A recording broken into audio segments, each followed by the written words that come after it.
Good evening, everyone. Welcome back again to Astropreneur.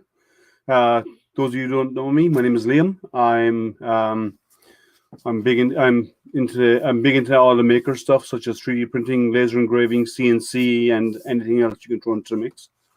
And as you probably can tell by my background, I'm a super nerd as well. I'm into science and stuff. So anyone out there that wants to come join, please let me know. I'm going to post. Let me post the invitation because this is an open hangout, so anyone can come in and chat. Let me paste the link in there for chat. Autodrop, hey, how are you? If you want to come, click on the link. Come and join.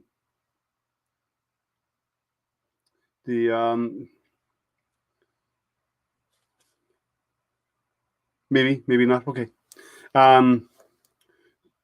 Those of you who don't know, Mike from Autodrop does he's got a cool project, a company he's involved with, so it's kind of interesting. Maybe he'll talk about it in a while when he comes online, if he comes online. We normally get about 8 or 10 people that come in to chat. You don't have to. You can converse through the chat in either Facebook or YouTube live, but you're also welcome. I can have up to 10 people come in and talk here. So if anyone wants to come in, you're more than welcome. Just click on that link.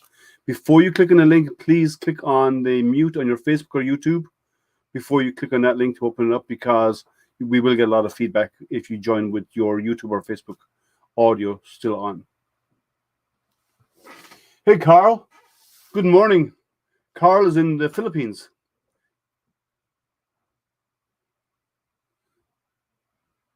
If you haven't joined, you've never joined us before, Carl, so you're welcome if you wish to. I know it's early morning for you. It's what, 8 a.m.? No, yeah, 8 a.m. there, or 7 a.m.? 8 a.m., I believe it is. So it's probably the start of your work day. And if you just woke up and it's 8 a.m., you like, what does he say? How long before? So let me go through some of these chats. So Carl just says he woke up and he's okay, sorry. And Mike says, how long? I'll be online for about 2 hours if you want to come join. Hello. Hey, let me. This looks weird. There, that looks better. Bring me down. There we go. Wow, I'm so important. How are you? I'm doing pretty good and probably sound better now that the microphone's in the right spot. A little bit, yeah. There you go. I'm doing pretty good. I've been printing. So I printed PETG for the first time today. Did you see my response? TPU. Did you see my response to your PETG print? I haven't yet. I just got my phone. It ran out of power. Oh, I responded, and Loyal found it really funny. Let me check what happened. What happened? Oh no, there's actually your print, and you named me and said I was going to read you the riot act or something. Yeah, because I just I don't know the settings for PETG. I just googled it on the internet for 2 seconds and went and did it. It came out fine. It needs a few tweaks, but before that, I said something funny. All right. Well, let me check it here. See what it says. Or if it's like, where are we here? I gotta find. Oh, geez. This is what happens when you charge when your phone runs out of power and you plug it in and you leave it for like 4 hours. All right. Let's see. Here we go. That is. No, that's Moses.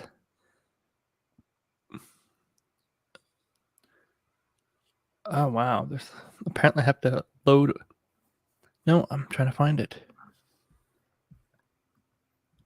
Capricorn. Potato. I don't know where it is. Oh, did you do this on Twitter? Yeah, I did. Twitter. Yeah, I responded to you.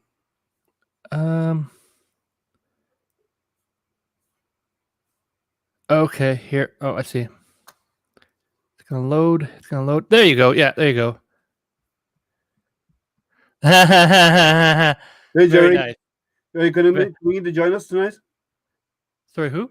Jerry from 3D Printing and Painting. Okay, I Yeah. don't know who he is, but Oh, right, I'm sure you've seen him on here before. You've been on before with me. yeah, I may have seen him before. Yeah, you have. I'm sure you have. Yeah, I just because of the way I'm out here in the country, so I can't have the stream running and trying to do this. Otherwise, it starts dying. So I just had to move the tables over so I could actually see it.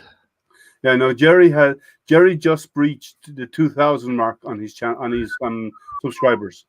Very nice, very nice. Yeah, so it's really cool. Yeah, I'm still trying to work my way up to 1,000. I've got 49 to go. Oh, I'm I'm 4 or 5 short of 200. You're 4 short. Yeah, I'm just there. I'm actually I was followed to yesterday by what's her name? Lulzbot. Okay, I don't know They who that follow is. me. You don't know who Lulzbot is? I am really new to the 3D printing Oh, game. you are. I forgot about that. Yeah. Yeah, like I have these 3D printers. I enjoy 3D printing with them. I've more got these things so I could design stuff. So I've been playing around like Fusion 360, designing a bunch of stuff and whatnot. And I'm just getting into, as I said, like this is my first TPU print right here that just came off the bed about half an hour ago. Which printer? This is the Arion ER-20, and the reason I did it on that one was because somebody asked me today earlier, could it actually print TPU? It can print TPU if you use TPU of a shore hardness of 95A or above. Yeah, which is Ninja Flex. 85, which is Ninja Flex. It will not print it. It's too flexible. This is Ninja Flex right here. On that? No, it's not, is it? Yes, that's the only thing I have is Ninja Flex, man. Or is it Ninja Tech Cheetah? I will bring the spool. Just 1 second. Because it's really, really soft. The Ninja Flex is really soft.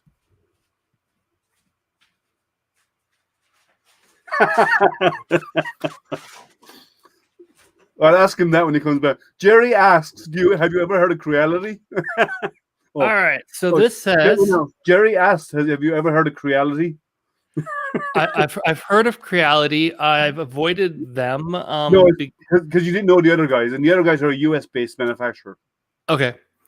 Yeah. No, this is So I'm in Canada, so I'm limited to what I can get. Okay. So I can put it up here, and let me just put that in focus. So far there goes. It says Ninja Flex TPU. So that's 95. That's 85A. That's good.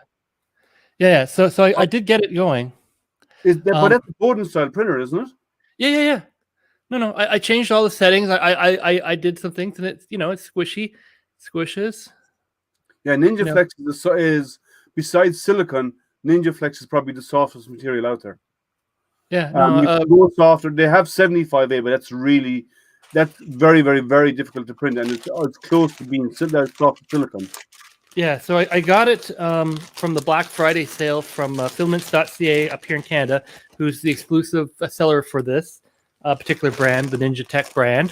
Mm-hmm. And then I basically, when I got it, I stuck it in this bag with almost all the silica I own to make sure it was as dry as possible. And it's been here for almost a month. Okay, but the silica deskin packs will not dry out the filament. They'll only dry the air in the bag. I know. You have to put if you want to dry filament, you have to heat it. Yeah. I got it. I put it in this bag. It's been here for a month, and I took it out and I put it on the printer, and I printed this right after I did the TPU. I did, as I said, I just Googled a bunch of settings, made some adjustments, and I fed in the filament, and it's like pushing a string. Oh yeah, it's like pushing a rope uphill. Got it in there. I put 0 retraction, and only thing I had to do was when I started printing, I noticed that it wasn't coming out perfectly, so I bumped the flow rate. No, not the flow rate. The temperature of the hot end by 5 degrees, and then it came out nice. You print it at the temperature of PETG, but you print it slow. PETG I did at 225, and the other one I think I was 235, so 10 degrees warmer. And in the oven for 500 degrees centigrade for 5 minutes, and you'll have a puddle in the bottom of the oven. That's too hot. Yeah, I dry it at 120 degrees Fahrenheit Okay. for 12 hours before I print TPU. Okay. I Well, really try that. I just jammed it in the thing and went go. Well, you got lucky. It's very, very, very hydroscopic. Yeah. Well, it's a little stringy. I should probably focus on you. Yeah. Well, the way you these treat you need to turn on the way I say like treating like PETG. You should turn off cooling fan unless you absolutely need it. So overhang you will need it on, and then you need to turn around and when you're moving from part to part, outer wall wipe cleans the nozzle before it jumps. Yeah. Because you can't use retractions on it.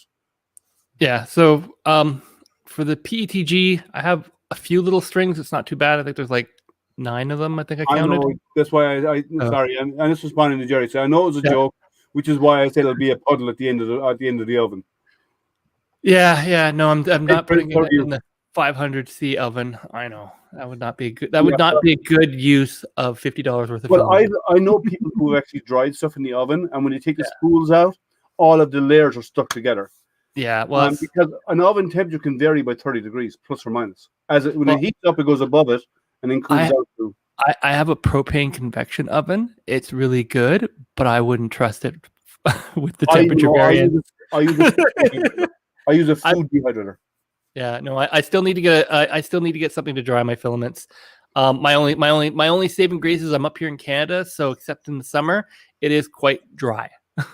Yeah, but you still yeah. Stuff like TPU, stuff like nylon, a lot of those nylon is probably the worst. Nylon will absorb water. Nylon will get damp going from your spool if you had an enclosure from your spool to the print head in that distance, in a foot's distance or 2 feet distance. Nylon will absorb water and start steaming as it comes out the nozzle and popping. Yep. So, yeah, but I managed to print them. It worked. I was surprised. I was shocked. I was like, we did well. Yeah. So I got, as I said, like you're absolutely right. I do need to adjust some of the settings and whatnot to see if I can make it a little bit better. But for my purpose, that actually worked out quite well. And the person who was looking at buying that printer is very happy to know that, yes, it will print all 3 materials, the PLA, PLA Plus, PETG, and TPU, because I printed all 4 of those on that now. Guys, if any of you want to come in and chat, and the link is here. If you want to come in and join the conversation, you're always welcome. Yeah. So I'm going to give a quick little shout out to Ron at Canadian Maker Project for suggesting the particular spools that I'm using, because they actually did turn out quite well, because I was a little worried about just randomly buying something and getting something that didn't work. Well, Ninja Flex is a tricky one to print. Ninja Tech Cheetah is easier. Yeah. Because it's slightly stiffer material. I printed that on my Ender 5 Plus, which has a long Bowden tooth. Yeah. There's other ones out there that are tricky. PTG is generally not that hard. There's a few. You did well. My recommendation was to turn on outer wall wipe, and you have to have retractions on, but turn on outer wall wipe, so when it moves, it cleans the nozzle before jumping. And the other option is you slow down your retractions with PETG because it's gloopy.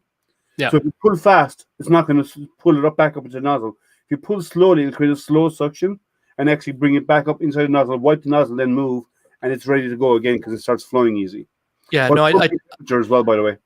Yeah, so last time we talked, I think the only thing, I think I have outer wipe on. I went and I put it on slower. I adjusted some of the retraction settings. I essentially made a very educated guess. Well, yeah, it worked. And it worked, you know, because I was worried that today was going to be me sitting in front of the printer being like with like a dozen broken like benchies and puddles and stuff, but it actually quite worked. Blue tape is amazing for this.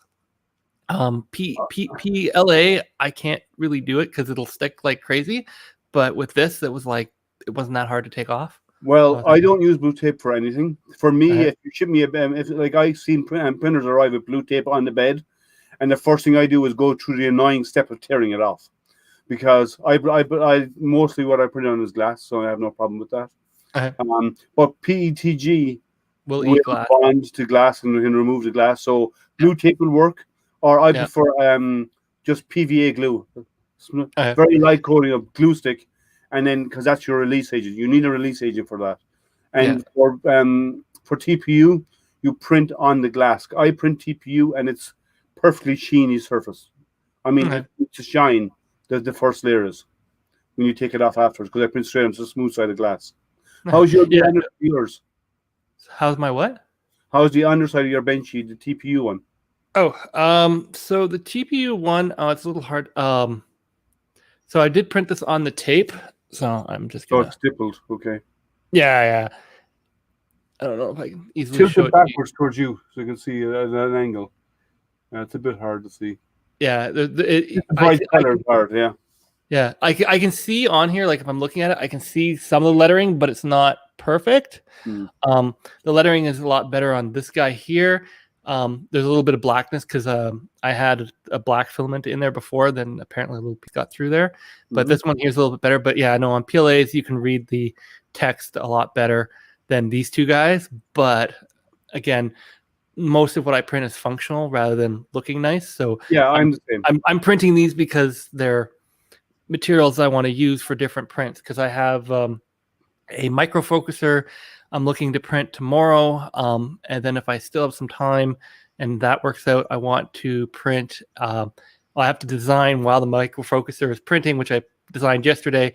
I have to design a holder for an optics because I'm going to be applying an optics onto my night vision camera that should hopefully improve the night vision performance by about 50%, basically bring in more light.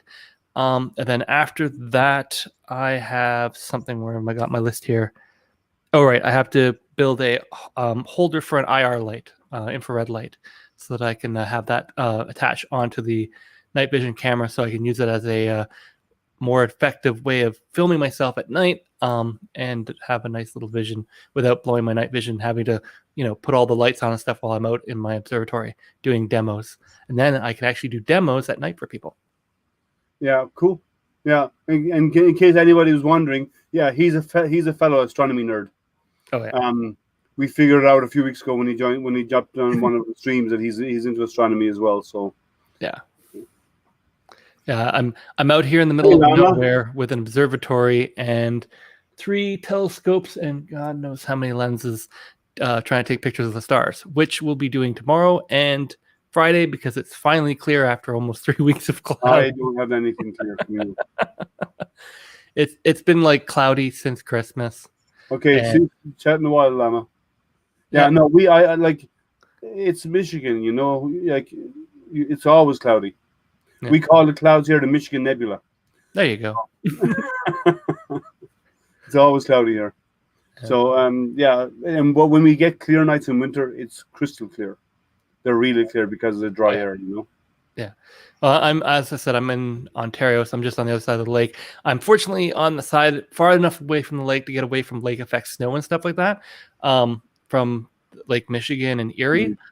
So like if it's really clear, like it's like in the middle of winter, it is clear, which is really nice. But I'm still waiting for that nice clear night so that I can get hopefully finished my mosaic of the Orion Nebula, which I'm doing with the Edge HD. All right. Yeah, I want to get that done, and then like this one here. No, that's the that's part of Orion. Nebula. Yeah, no, that is part of Orion, but that's not the Great Orion Nebula. That is the Dark Horse Nebula and the Flame Nebula. Oh, okay. So I'm going for the going to do the larger image. Okay. Yeah, the larger one, and also like with the Running Man Nebula, because I'm going to need about I think 12 frames for that to mosaic it. So I've got the center frame done, and I did that test, and that seems to be good. It takes me about an hour for each frame if everything's working out well, at like 5 minutes a sub. So what are you doing? RGBL or what are you doing? RGBHAL or what? No. Nikon Z6 RGB. Oh, you're not. But you need, okay. But to get the nebulosity, to get the HA, you need a HA filter.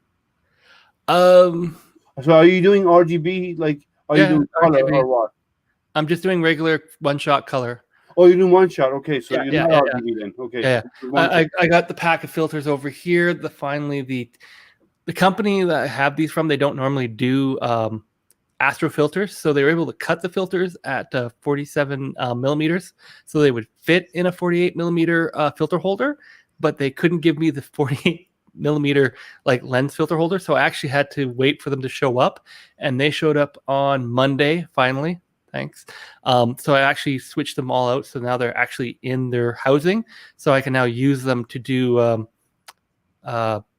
I'm going to say narrow band, but we're going to see how that works out. Well, narrowband itself is actually more for the light pollution stuff, whereas you want to do specific wavelengths to grab the color bands. Yeah.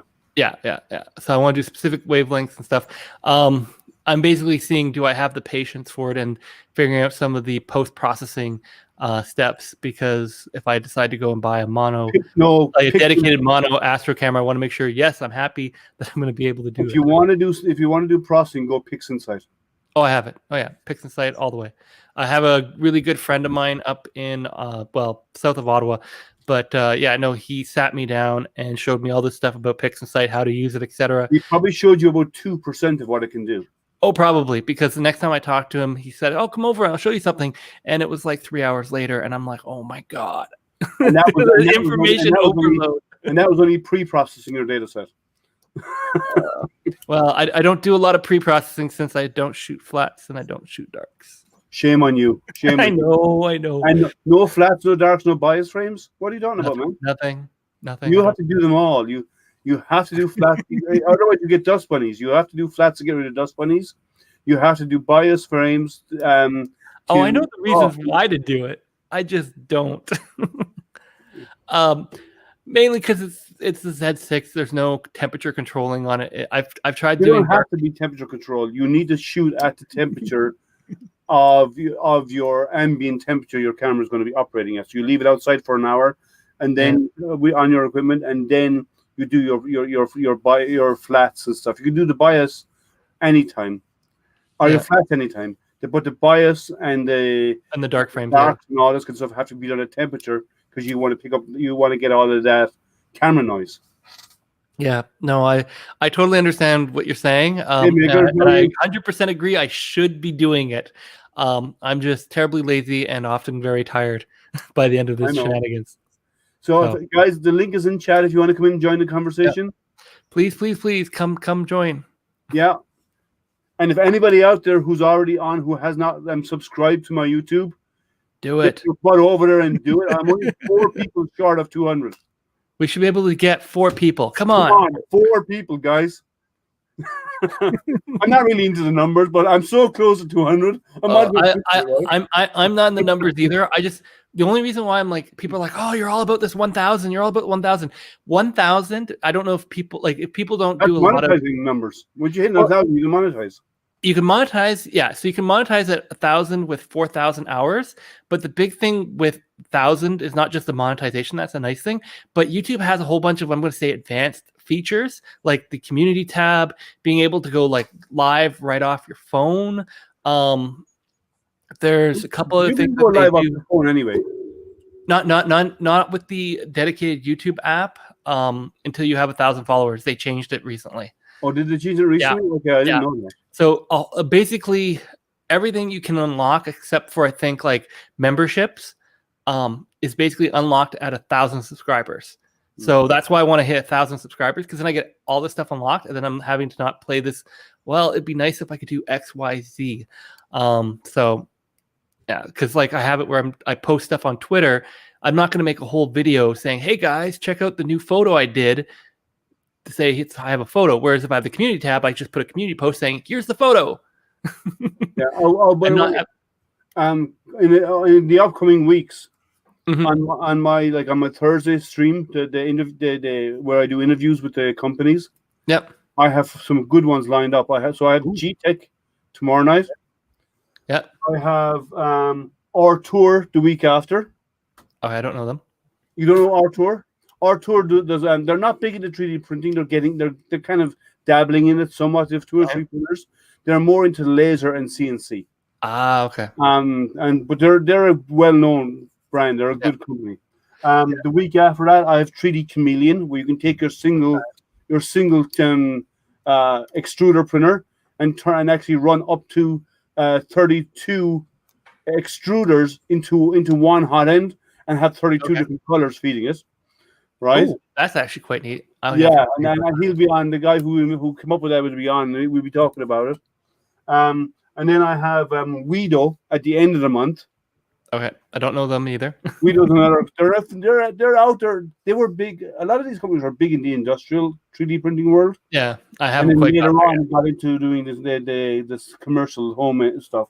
And then in the week after that, then I have what's her name's Lulzbot. Okay. So next month I have Lulzbot coming in to do it, and it's going to be the president of Lulzbot. I'll be having on. So that's kind of I have some good interviews lined up for the next couple of weeks.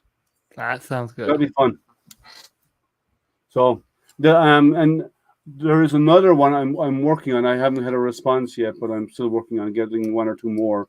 I'm trying to line up a whole pile of them to last me a few months at a time if I can. Yeah. Sounds good. On the space thing, just in case anyone's interested to know, it's sounding like SpaceX is going to try to launch their SN9 probably on Friday.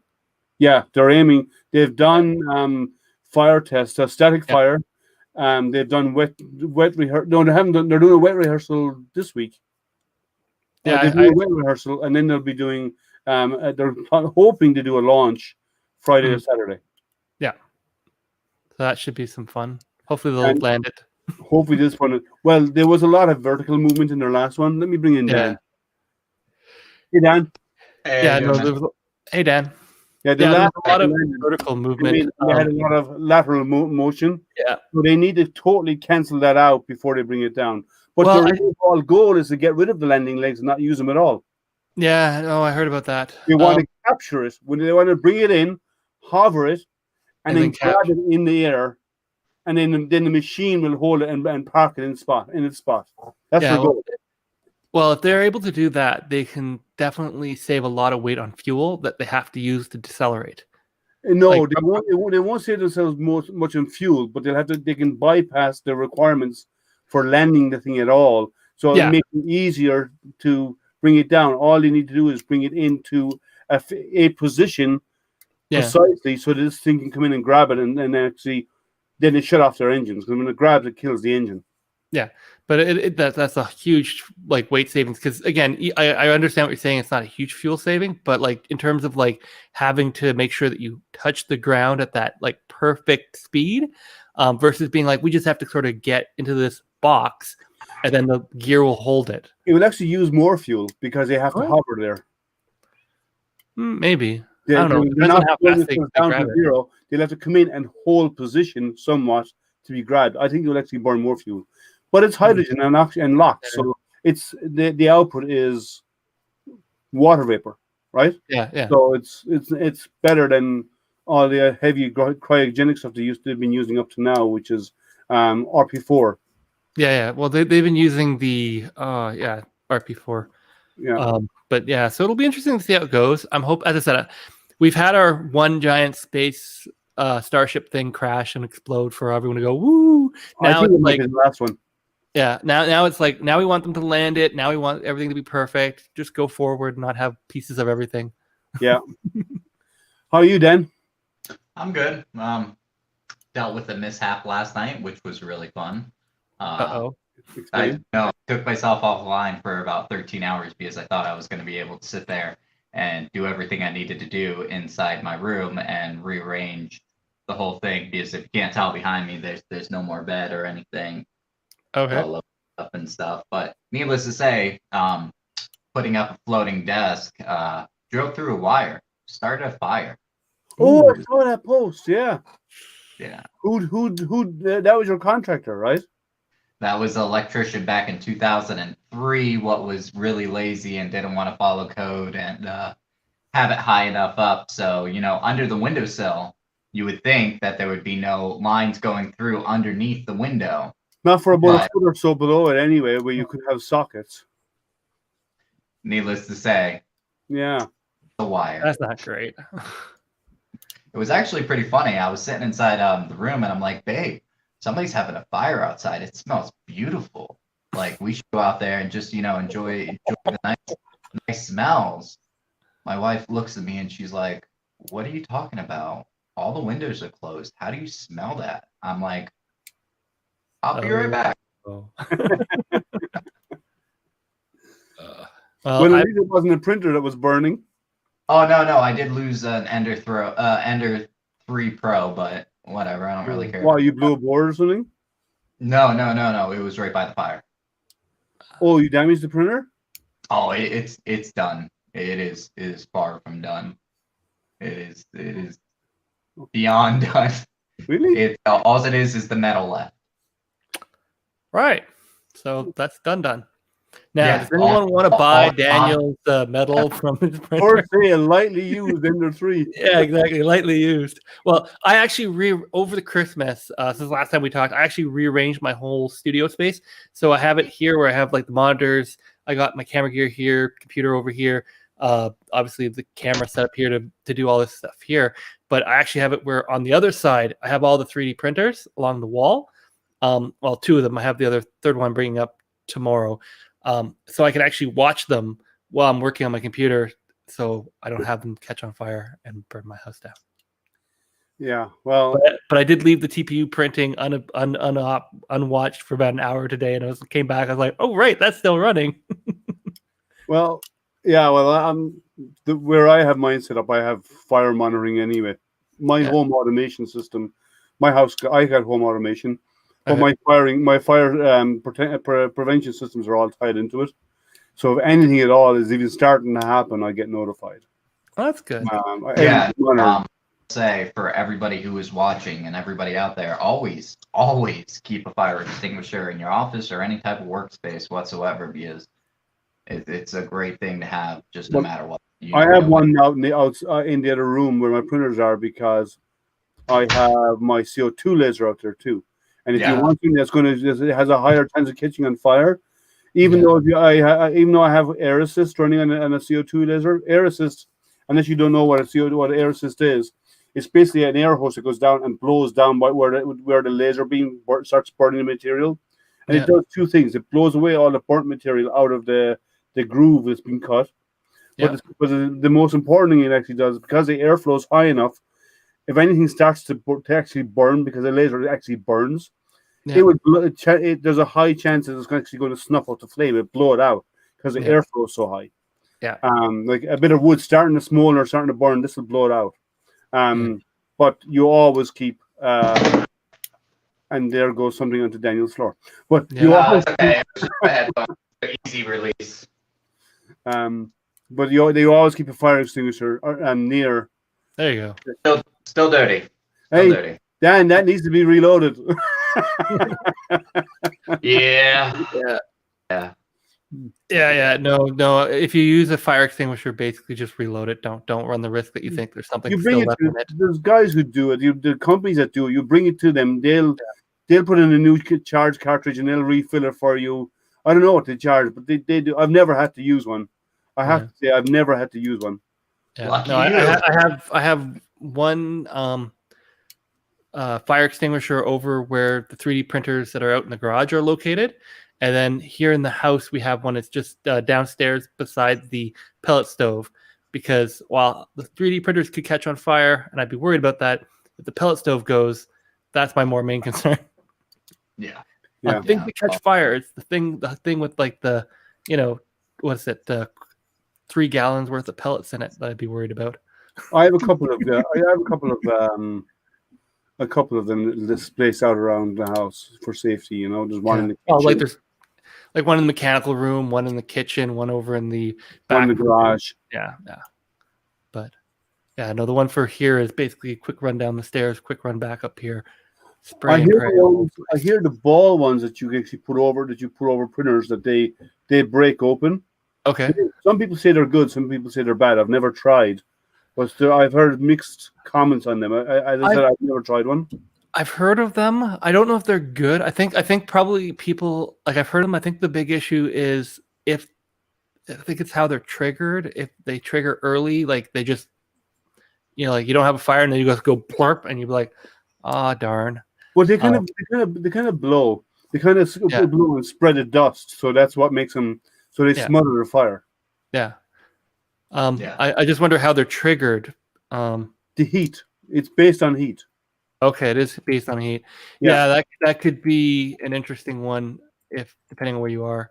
I've heard of people hanging them over their printers. They dangle them out of the ceiling on string over the printers. So if anything happens, this thing will blow and quench the fire underneath. That sounds like a cool idea. As long as I said, as long as it goes because there's a fire and not because it's like you're trying to print like nylon or something with superheat and it's like I'm not happy now. No, I think it actually needs flame to break. Okay. Yeah, I think it does.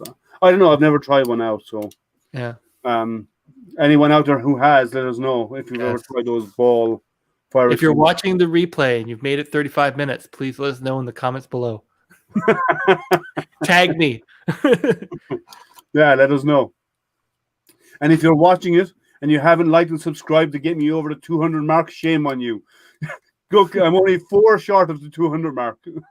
I thought it was too short. No, unless it's got better. Is it down to 2 now? I don't know. Take a look. No, you're still 4. Yeah. Come on, guys. Go hit subscribe on YouTube if you're not already out there.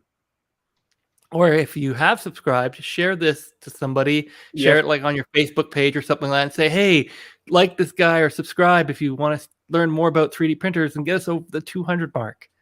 Yeah. And I said, I'm not really a numbers person because I'm so close to the 200 number. I just want to get over that number now because I'm only 4 away. It needs to be scratched. Go ahead. Go ahead. Oh, go ahead. I was just going to say, if anyone else wants to come in and join, the link is in chat. If you want to see it there, let me know. Yeah, well, you got Michael Castle. I don't know if I'm pronouncing that correctly, but it's Michael. I know the first name. I got that part. He's in chat. You got a Chris Travis. Llama says he's going to jump in, but apparently he's gone off to have a shower. Yep. Priorities, I guess. And then you got a non-fam is in here. Non-fam, and then Afro Drop 3D. Non-fam is probably going to bed. Yeah. Non-fam actually go on live because I jumped off yesterday. He jumped on with Jerry the other day. It did. Everybody saw his face but me. What the heck? Or me. I left and he joined. I don't think he wants to show his face around us. Come on, non-fam, come join the conversation. He's probably Llama's griefing us now. Well, Llama's always giving everybody a hard time, but that's fun. That's the idea of all of this, you know? What is Llama saying? Why would we do that? I think we want to let others know we are so... As I said, he's griefing us. Yeah, that's okay. That's okay. That's funny. But I will say, probably by the end of the week now, since the fire incident, I might have my workspace back up. It's nice right now. It feels really, really weird being in this room with absolutely like nothing in it. It's got a nice echo. Yeah. I was gonna mention you have a bit of an echo. Yeah, I don't know. How does my audio sound? I think it's not too bad. It's okay. Yeah, it sounds okay. Yeah. No, I've been messing around with it like the last 3 days, trying different streaming setups and different audio settings and stuff, trying to get sound nice but not too crazy. Yeah, well, for Dan, all you need to do is put something soft on the wall. Hang something up to soft. No, what it is I need to get off my cell phones and actually Amazon deliver my webcams and go from there. Are you still waiting on those? Yeah, I'm still waiting on them. Where did you buy them from? Timbuktu? Amazon.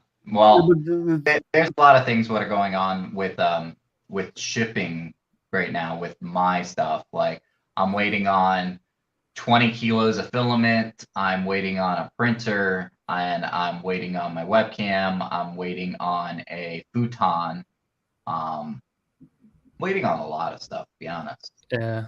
I'm waiting for a chair because I'm currently sitting on a foldable card table, and just for fun, I have this. This is the extra padding I had to put on here because I can't sit for like hours streaming on this thing, going like, yeah, totally totally. Oh God, my bum. Non-fan. Well, no, I stole this chair from my son.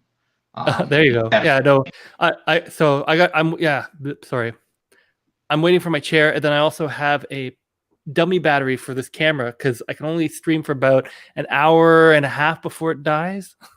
So I have to swap out the battery. Yeah, I haven't been watching the news because it's always stupid stuff on the news anyway. Oh, so yeah, just avoid the news. Oh, here he comes in to give me a ripping. Watch, here he comes. Our time. Hello, Llama. I can't let anyone know I associate myself with Lee. That's a good look for you. You should keep it there. No, just move the microphone over a bit. Just cover your face with the microphone there. Yeah, you can keep it down there. If I'm going to do that, let's do it right with a boot. I'm sure there's an inside joke I'm not getting. Boot face, whatever. Okay, Jerry, you have to come on and explain yourself. If you're going to 3D print yourself a new wife, I hope you got lots of TPU. Oh man, I'm not even touching that. Oh, he said it. He needs to come in and explain himself now. And do it while Betty's beside you, because we want to see how many he hits you. It's not a question of how much; it's a question of how hard and where. No, it's a question of how many times. It's like when we were talking. I want to see that shoe come flying across the room and smack you No, upside the head. I think Betty's more of a frying pan lady. Okay.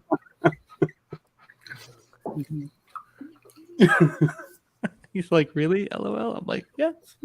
You open the door, man. You're gonna take it. That's funny. These stupid things.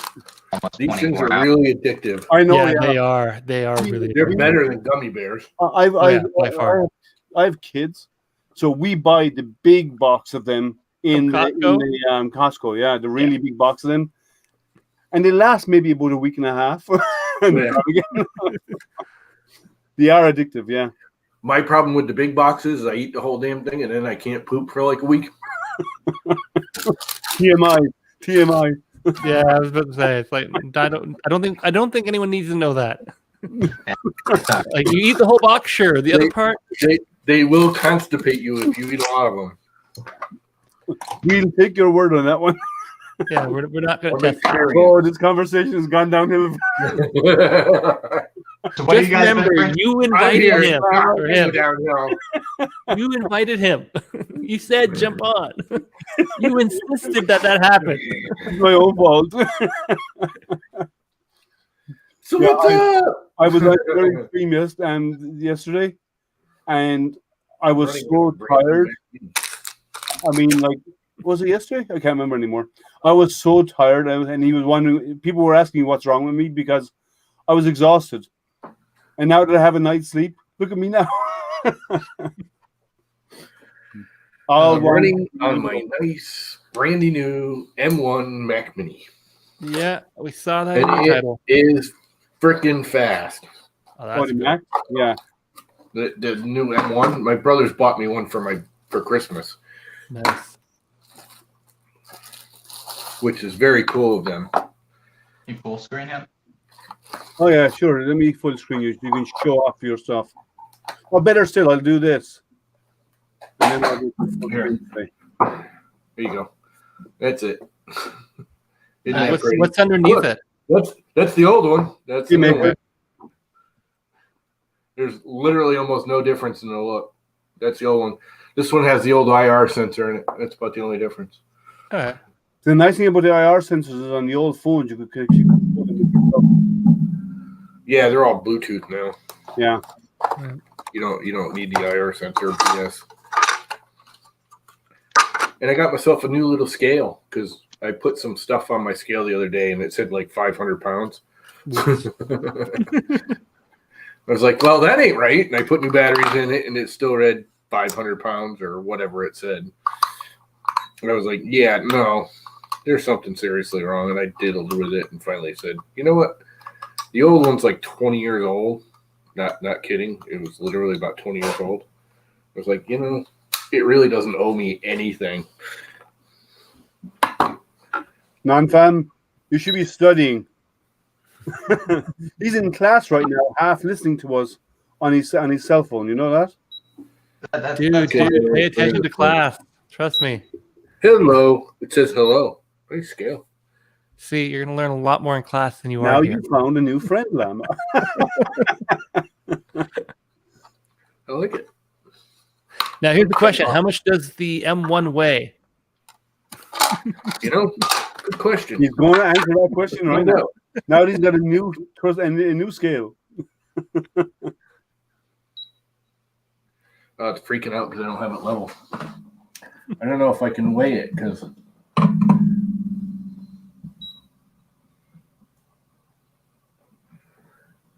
Hello.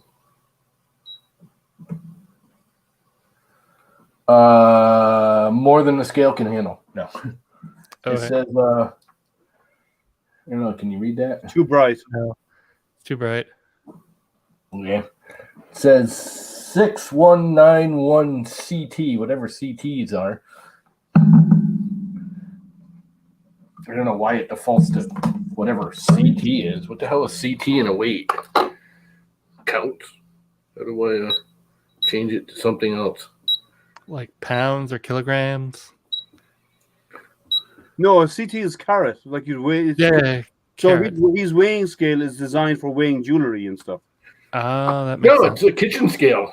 No, none of it goes to carats. It doesn't. Yeah. It says right on it. Well, kitchen scale.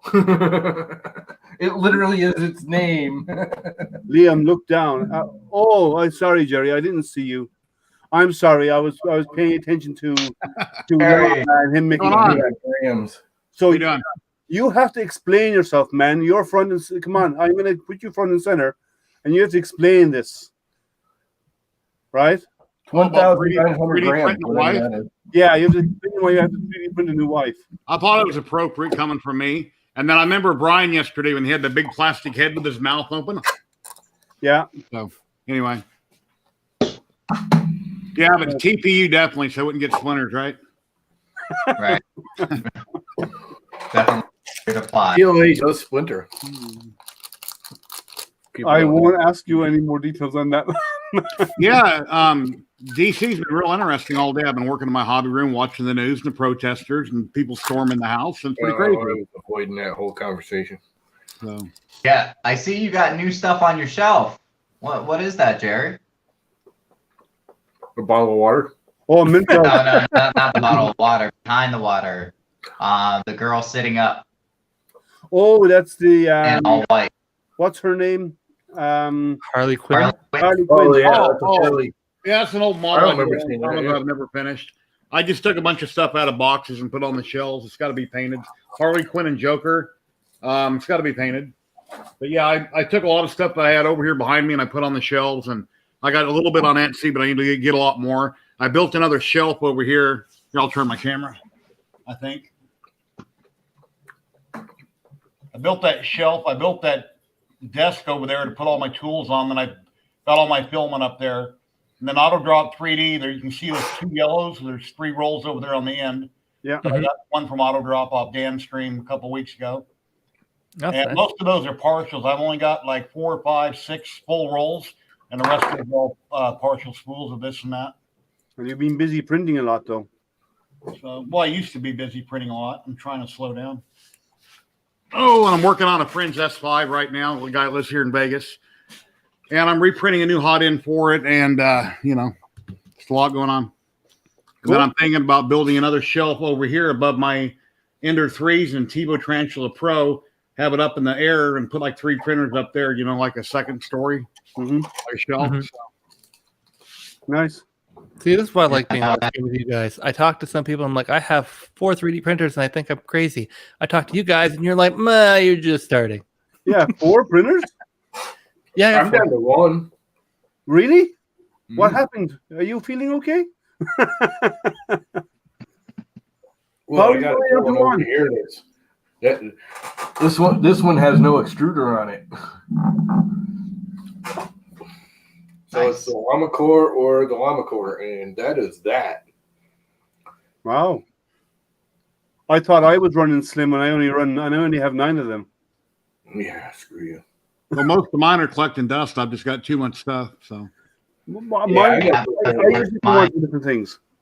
3's enough for me. Well, Yeah, well, I used it. You were saying, Daniel? I said I haven't had the luxury of touching any of mine in about 3 weeks. Yeah, Being I have 9 out. My resins I don't use very often. I'll use them more in the spring and the summer because I'll stick them out in the garage, so I won't have to deal with the odors. But my FDMs are constantly being used, and as you know, I do some reviews anyway. So, and I also have the CO2 laser, which I'm doing more and more playing with. I still haven't bought that larger extractor, but I'm planning. I already have the one picked out. They have them in Home Depot, so I'm going to get it in Home Depot. yeah, Jerry, how's your laser going? I printed a bunch of Christmas stuff, and it's been sitting for about 2 weeks now. Whenever Christmas was over, I haven't done anything since. But as far as for resin smell, when I go out back and spray paint something with primer or paint, and if I leave the back door open, of course that odor comes in here where I'm at sitting, and it just stinks everything up. Now, when I print resin for a week solid or whatever, I don't smell anything. The only time I ever smell resin is when I first take off the cover. When I get done printing, I can barely smell it, but that's it. Resin doesn't bother me.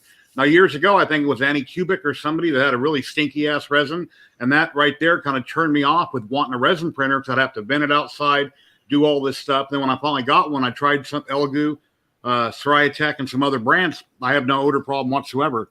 But then I've been around chemicals and gas and everything my whole life, and I don't have it, unless it really smells, like a paint thinner or something like that, it doesn't bother me. No, I've been around stuff as well, but I get a really sensitive sense of smell. So I will smell something that most other people wouldn't pick up on. Like I was walking down the street, and I got a whiff of gas. The odor they add together. I love the smell of gas and oil and all that. No, but I bought the slightest whiff of it, and I told the person who I went to them with one of my neighbors up the street, and I told them the gas company came out.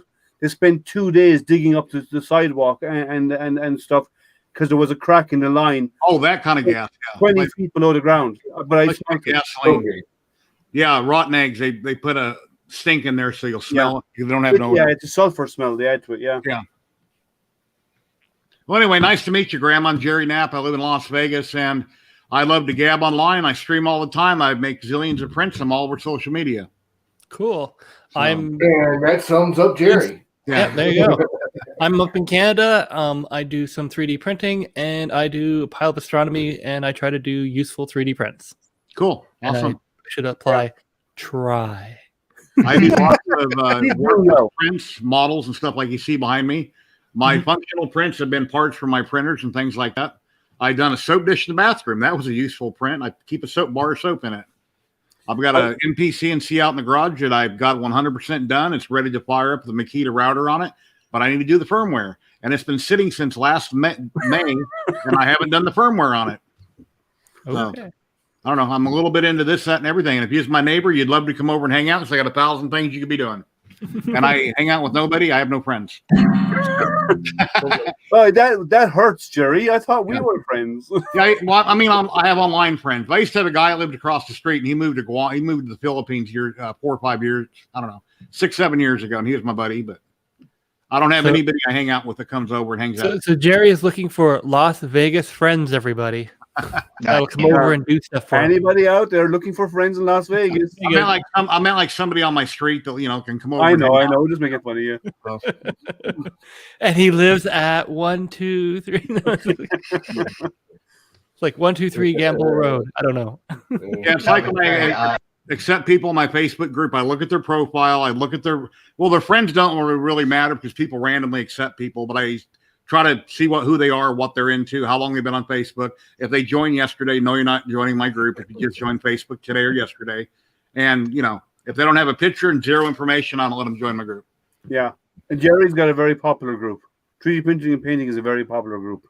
That's how I met him, through that group. We got a little over 5,000 subs. Yeah, Nice. that's a good number. Out of 5,000 subs, you probably got 50 people that regularly post. So other 4,000 Engagement's or always an somewhere. interesting one. It's like with YouTube. It doesn't matter how many people, members, subs you have on YouTube. Yeah. When you go live, how many people show up? 20, 30, 40? 9 right now. So for 2,000, I get 30 or 40. Jim has, how many does he have now? 20, 50,000? And he gets a lot more. So it's a huge ratio difference. I guess for every 1,000 people, you get a couple more that watch you. So. Yeah. Well, it's the biggest group I know of that's the most, I'm going to say, engagement that I've ever heard of is the Ecamm live streaming group. Apparently, they have something like 13,000 members, and like on a given week, 9,000 to 10,000 of those members are active. If I was 25 years old and skinny and a woman in a bikini baking cookies, I would have millions of subscribers. And I only need that one video. Just be sexy for one video baking cookies, and I'll have millions of guys wanting to sub. That or you take up knitting. So yeah. Like honestly, you have to be like in whatever the niche you are in. If you want to be successful, more and more, you basically have to be in that niche, but you have to be unique in that niche, and sort of you have to be the type of person that would not normally do whatever you're doing, and then you get like that uniqueness draws in people. Yeah, you need to be look out of place. Out of place. That's a good way of saying it. Yeah, I tend to agree with you. Yeah, and I also find that you need to be over the top for people to like you. Yeah. If you're being you get people who like you. If you're being over the top, you become entertaining to them. So you have to be flamboyant to draw more people to attend. I did a review, and when I saw myself on the review afterwards, I said, "Wow, I'm very dry." And the answer I got was, "No, you're not. It's just that you need to be flamboyant to actually to bypass our natural way of being." So here's the thing that I first of all, I 100% agree with you. The way I've had it taught to me is that basically the camera basically adds 20 pounds, but it also drops your like expressions, all your like, emotions by like 50%. Like I had it where I reviewed a telescope, and I'm really happy with that telescope, but I still have people today saying, "You don't seem very happy with that telescope. What would you suggest otherwise?" I'm like, no, I'm really happy with it. I'm just not going, "Oh my God, this is the greatest telescope in the world." That's what you need to do. Exactly. You're not doing that. People are like, "Oh, I guess you didn't really like it." I'm like, are you kidding me? I'm literally sitting there saying, this is actually a really good telescope. If you're considering buying it, I would definitely consider it. It's definitely worth the money, but apparently that's not good enough. You have to be like, no. There's a few people who can get away with not being over the top, and those guys are the experts out there. Yeah. Like Daniel, again, what's his name? Daniel O'Donnell, I think his name is. He's in Australia. That guy. Photography stuff. Dylan O'Donnell. Dylan O'Donnell. Yeah, but he's really good, and he's not over the top. But in other areas, then if you're not over the top, you don't get the time of day. Yeah. Hi, Matt German. Matt, how are you? Hey, Matt, you get a hold of David Petzel. I gave you a link to his Facebook, so I'm assuming you've done a friend request on him. If anyone wants to come in and join, the link is posted on chat. Yeah. Dude, you can just like put that, you can pin that. Yeah. Actually, you can't if you're doing Facebook and YouTube. If you do one or the other, you can. I tried it. Pin it on YouTube. You can pin it on YouTube. It won't pin on Facebook, but it'll still pin on YouTube. Yeah. No. I tried both. If you can do it. I'm looking at it right now. I can't. Gentlemen. Another option is put it in the description and then just be like the links in the description. I don't mind. And remove it afterwards. Yeah. So you don't have random people joining your chat group when it's off and they're going, "Well, it's not working." Well, the thing is, they still get stuck in the green room. So I know. Let everybody in there. It's like, Who was it yesterday? I left in there for like 20 minutes. Tim. I had that bottom layer going. I didn't even see him, and he's down there for like 15 minutes. So he's complimenting me, Chad, Jerry, I'm down below. Jerry, I'm in the green room. Thank you for letting me know, because I didn't see you. Yeah, I was doing this trying to get your attention. Well, I have a big screen, but I have a laptop sitting in front of that, and my laptop covers a bit of my bottom of my. Okay. I know a lot of times I see you kind of lean up like you're looking at something. Yeah, I'm looking at the base of the screen to see if anyone pops in, because my laptop screen is right in the way. and my big screen is just behind it. So we'll go outside, grab a brick, set it down, put the laptop on the brick. I don't need to. I'm just too lazy to put my hand underneath it and push it upwards. Or I'm just putting this out here because it's this particular group. Find a model of a 3D brick, print that, then put the laptop of the screen on top of it. I just put my hand underneath that and raise it up. How are you? I'm doing pretty good. And for those joining, I actually printed PTG and PTU for the first time today. Do they because they're supposed to interlock? Do you interlock them? 2 benches will interlock. Yes, they do interlock. Ta-da! Nice. A little yin and yang. Yeah, no, I've been printing PLA and PLA Plus for, I guess we're now almost up to 7 months, and I'm just starting to do this. Like I picked them up from Black Friday sale, and now I'm like testing them out and seeing how everything goes. He said a yin and yang. When I was a little kid, my dad, which is no longer here, used to say yin yang, but he wasn't talking about those. Mine too. Gentlemen, Okay. I actually have to go. I gotta go make soup for the wife as well as business calls. I'll be shooting Liam and Jerry a message here in a moment. Well, take care, Maker Hub, Daniel. Thank you very much. Thank you, man. See ya. Have a good day, guys. Take care. Thanks for joining. Yeah, let's see. Chris. And Chris is still in the chat. Yeah, we have 9 people out there right now still. You see my thumbnail from the stream yesterday? I've got an arrow pointing up. I go, look, it's non-fam. I know, yeah. And then he's on here, and then I reached out to him and I messaged him or I talked to him, and he said, I'm in class right now. I'm half listening on a lowered volume on my phone. I said he should be studying rather than listening to us. No. Pay attention to class. It's important to learn things. Yeah, Like, he's in there's no class. test on this stream. Your class, however, is going to have a test at some point or an exam. I don't know. We can have an exam at the end of what they said. We can do an exam at the end of the stream. Class, and we're the subject matter. Insane people. How do they react online? Yeah, there you go. Or it's like let's watch a stream and be like we're all here like, hey everybody, we don't know that we're streaming in the class, and then like, hey non-fam, and they're like the professor's turning over and go like, what's up? What are you watching? That would be funny, wouldn't it? That would be awkward when we're doing that. But Oh boy! besides building new shelves, what are you up to, Jerry? It's like I said, working on this printer, this S5 here, trying to get it wired up. I'm printing a new mount for it, a Hero mount. The one my friend had printed is for a MK8. It won't work with a V6 clone. I'm trying to look for the one he printed. Yeah, because the MK8 is kind of like a... Yeah, here's the mount that he had printed, but that's for an MK8. It won't work for what I want to do. I'm going to put a Beal Touch on it. He gave me a box of parts. I bought a CR10 Max from him, and he needed money, so I got it really cheap. But he kept the power control, the power supply that goes to it, which has 2 power supplies, touch screen, and then the extruder assembly, which is like an S10. It's a real nice setup. It's all done in real red anodized. He took all that off, put on his S5, and I bought basically his S10 frame and a box of parts for a real good price. But once I got it over, he said, if you get this up and running, I'll give you that control box that I have on the S5. Well, it has a big ribbon cable, and I can't just unplug it and put it on mine. No. I have to take off the gantry also, which he doesn't really like. But so now I'm trying to make his work. I got to probably take about a week working on it, try to get it up and running and have everything mounted underneath on the frame and give him a little more money since, I don't know. We'll see how it goes. Yeah. And Matt. Yes, I'm a What are you little up to? bit sore throat. Oh, okay. So, otherwise, I'm okay. No, I got tested, so I'm all clear off. You know what? So Put some honey in tea. Honey's good for your throat. Honey lime, actually, like if you get that like concentrated lime stuff, honey lime and that with some water and heat it, really nice.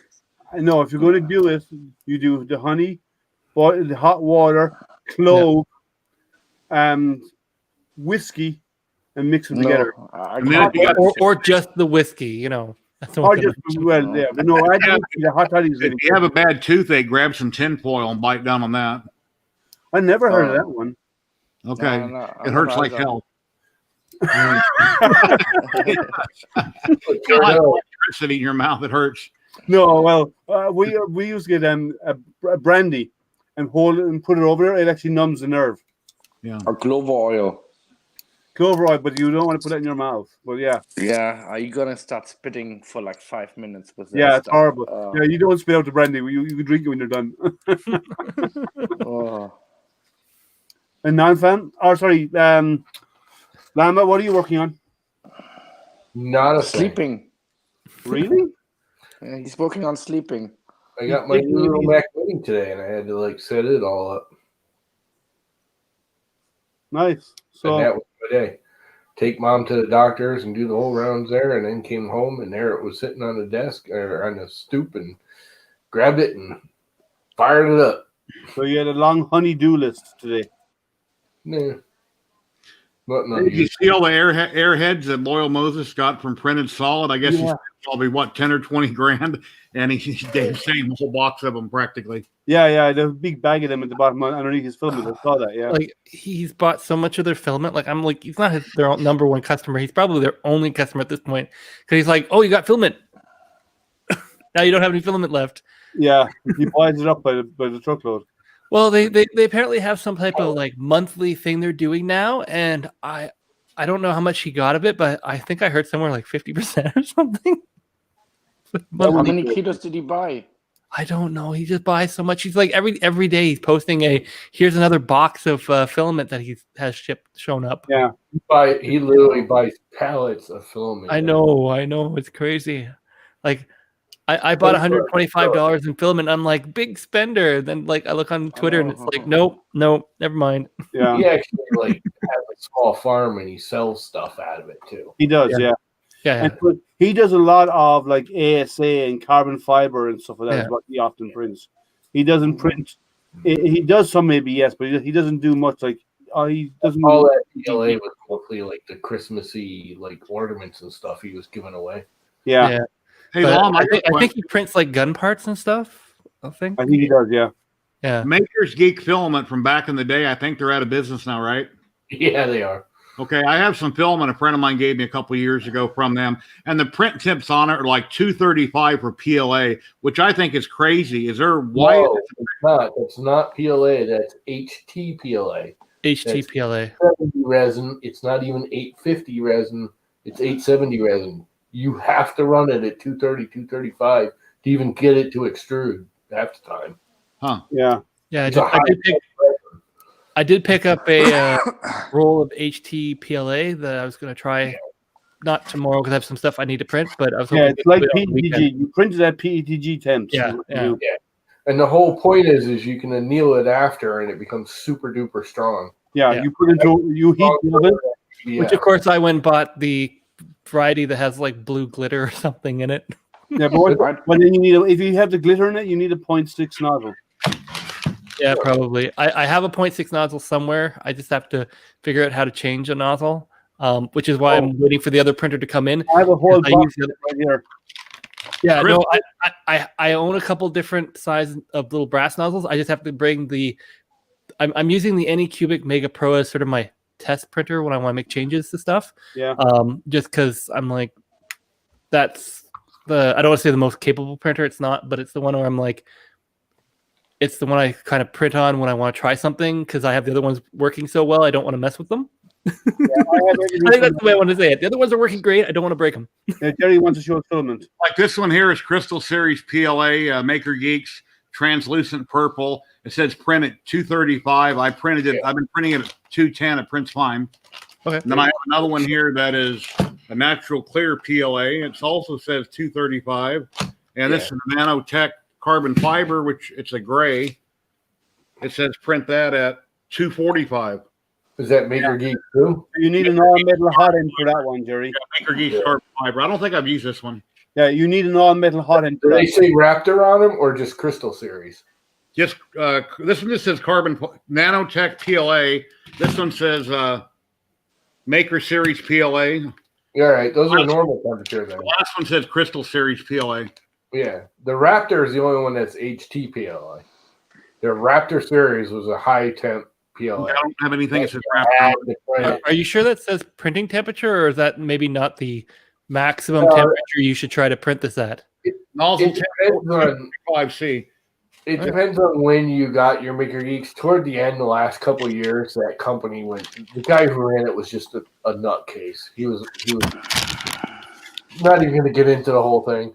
He was just a nut, which sucks because he was literally Maker Geeks was the very first U.S. based full on filament extruder. He was the only one. He was it. Everything else came from China, and he had a good business going. He was doing it all himself, but he screwed up because he got real popular and he wasn't ready for it. And instead of saying, okay, dudes, I'm overwhelmed, I'm shutting it down, he just kept taking orders and couldn't keep up. Well, then he'd start pushing the filament through at super high speeds, not paying attention to the quality. And you'd get something that would come through at like literally 2.5 millimeter diameter when you're buying 1.75. So, it wouldn't even go into the Bowden tube, let alone get stuck in it. And he went downhill and downhill, and he kept taking orders and taking orders. Yeah, his quality suffered because he didn't maintain. Instead of ramping up the business, he tried to push it out, and quality suffered. Well, I mean, look, Dave, printed solid. He gets overwhelmed. He just goes and shuts down. He said, I'm not going to make any more until I catch up, or I'm not going to sell anymore until I catch up. Yeah, this and getting in trouble, and he'd sell more that he hasn't made to pay for the stuff that he hadn't made already that he was trying to make. He just got himself deeper and deeper in a hole. Well, the whole Jesse box is a great example of that. Like, he posted it and he says there's going to be a limited number until we are sure we can handle the capacity. Right. He limited it. He just didn't see. That's the other thing. Maker Geeks had a monthly subscription. You pay $30, I think, and you got 3 rolls of filament. One was guaranteed to be the HTPLA, which the HTPLA was $40-50 a roll back then. It was nice. I mean, it really was. I used to love Maker Geeks when they first came out. The HTPLA, that Raptor PLA, was the only one you can get. This thing was all HTPLA when I first built it. Matter of fact, a lot of it still is. These are HTPLA. Those are HTPLA. They're all Maker Geeks. Anything that's true purple is Maker Geeks. But that's the other thing too.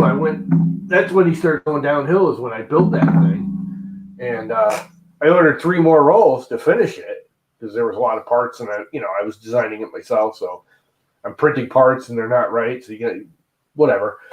I got 3 rolls of the royal purple HTPLA, and all 3 rolls were different colors. Yeah, that's the problem. Nah. Because they were coloring it, but they weren't measuring the color to get it precise. And the QC and the tolerance wasn't even HTPLA, because you could tell when you go to anneal it, because I actually annealed them and toughened them up and all that. And you go to anneal it, and it just collapses on itself. So annealing is a cool feature. That ain't you know what annealing is, right, Graham? Yes. Yeah. I'm very aware of what annealing is. Well, I mean, when it comes to plastics, you put it into a warm oven and let it cool down naturally over the space of hours. Yeah. And it actually causes the strands and the layers of the material to relax, because when they're laid down under stress, and it actually causes it to soften a little bit to relax. It takes the tension out of it, and it makes the part stronger. Makes it stronger, higher temp resistant. Yeah, it's the temp resistance. Quite nice. Yeah. Some PLA pluses do that as well, but not as obviously to that extreme. I think it's like an extra 10 degrees or something. BCK, how are you? If you want to come in and join, the link is in chat. If you don't see it, let me know. You're always welcome. Any of the 850 is an HTPLA resin. If the base resin they make the filament out of. 670 is normal PLA. That's what Jesse PLA. That's your normal everyday PLA. 670, 690, something like that. 870 850 and 870 are the 2 HTPLAs. 850 is an HTPLA, but when you anneal it, it shrinks a lot, and the 870 doesn't shrink anywhere near as much. It's still it's only like a 1%. YouTube chat is like a minute ahead of the video when you watch people type things in, and then about a minute later they talk about it. Yeah, that happened. So good news, we're a quarter of the way to 200. You now have 197 subs. I need 3 more people. I know you need 3 more. So if you're watching, be sure to hit that subscribe button and then hit the bell notification and then hit the bell notification. Yes, I want all the notifications, because if you don't do that, thumbs up as well, because that gives you our ratings. If I would have put more effort in my videos when I first started YouTube, I could have been probably I would have been a lot bigger right now, but I never did. Yeah, and right now I don't do that much, but it's all up to the person doing the content, putting out good content.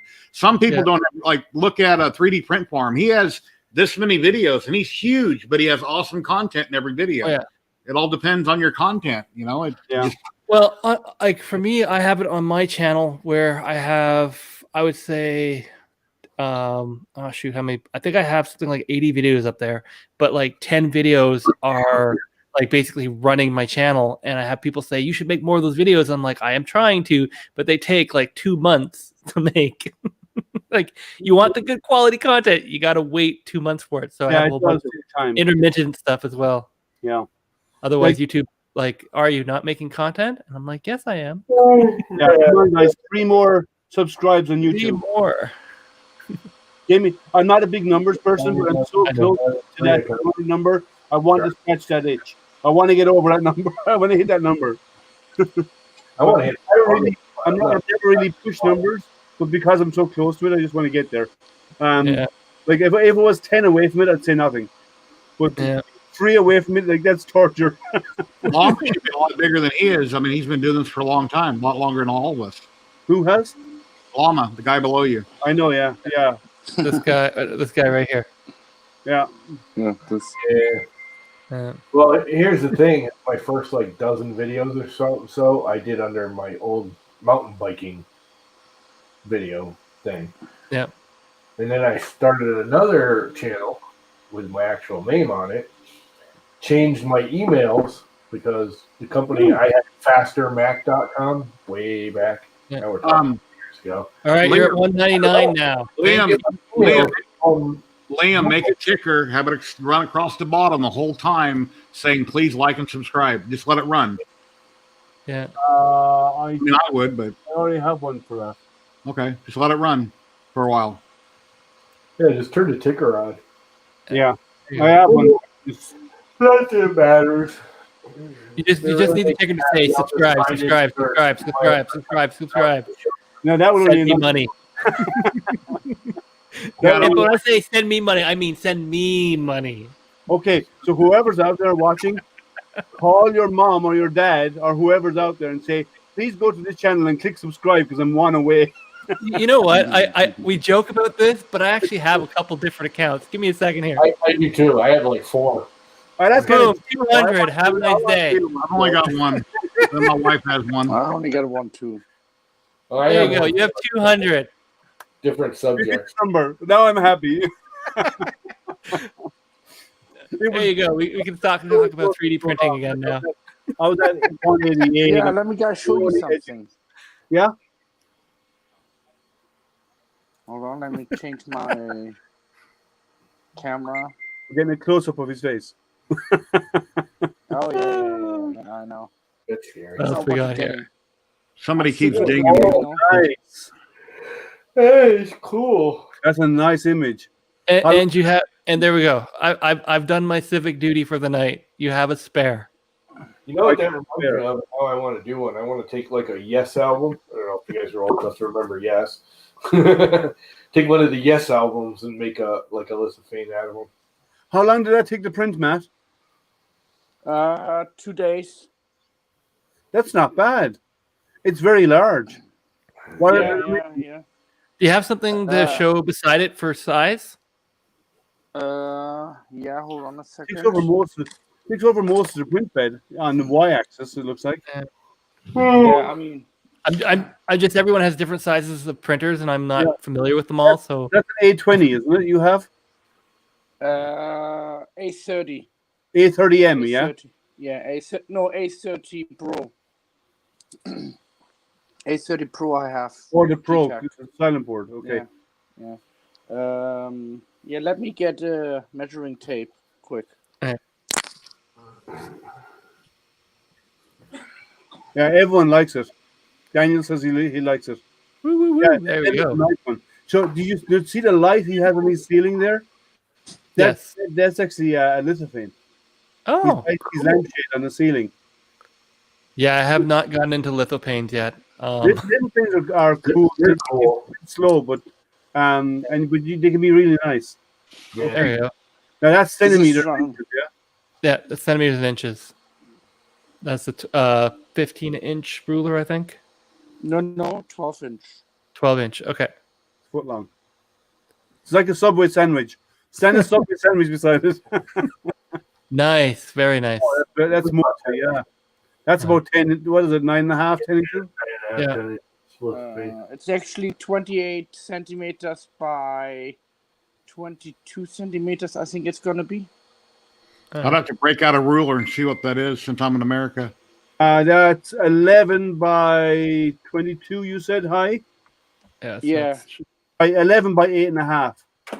100 centimeters is no. It's 11 by 8.5 inches. 22? About. Yeah, I think 11. so. That's 8.6 inches. Yeah, it is 8.5 inches long, tall. Yeah. 100, And it's 100 going to be in millimeters color. is 4 inches. Yeah, that's really nice. It's just finished, is it? I think it's still going. I think that's what he said. It prints really slowly, so it doesn't look like it's moving, but I think it's still actually printing. You're still printing that, right, Matt? Finished. Yesterday I was sleepy. I was Are you on still Jerry's. printing it? When I was on Jerry's stream, I was sleepy. I'm Oh, not sorry. sleepy today. I'm getting sleepy now because I had a rum and coke earlier. Again. Oh, Lamb is sleepy. Yes, he is. So I was going to ask you, are you still printing the lithopane, Matt, or is it done? No, it's still going. It's still another going. day or so on there. Okay. So But I think it'll be I'll ready ginger ale. maybe tomorrow evening. Yeah, but it looks really good. Mama, does you're look good. retired, Yes, right? indeed. Even before COVID, aren't you retired? I'm not actually retired. My mother got sick, and my father was taking care of her, and then my father got really sick. So me and my brothers got together and said, "You live the closest. You're making the least amount of money. We'll support you. You go take care of them." So that's what I do. Okay. My job is to take care of mom. That's That's good for you. I know. How old's your mom? How old? Yeah. 40 or 80. 40. 40. Damn, I'm Story 25. that Better one. be 40. Llama, I'm the youngest. Llama, My oldest brother's 10 years older. to do that and take care of your parents, that's a big thing to do. Yeah, well, that's why my brothers bought me a $1,200 computer for Christmas, because it was like, thank you. Yeah, it is. No, even so, it's not an easy task, and there's a lot of work, and it's a big thing to do.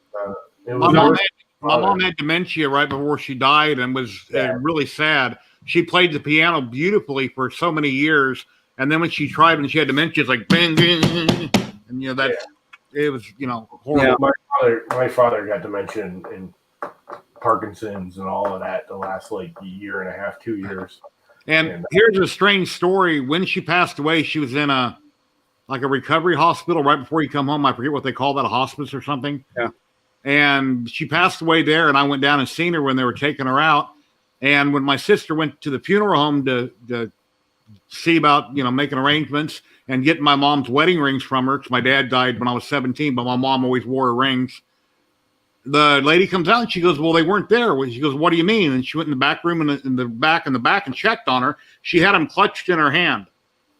So for some unknown reason, she knew she was dying, took off her rings with dementia, put them in her hand and clutched her fist. And that's how she died. They say that they claim that you actually get clarity before that happens, before you go. So, and the day before she passed, I had visited with her and I played tic-tac-toe and she beat me. And how do you beat somebody tic-tac-toe? It's like impossible. If you're paying attention, you can't get beat at tic-tac-toe. yeah.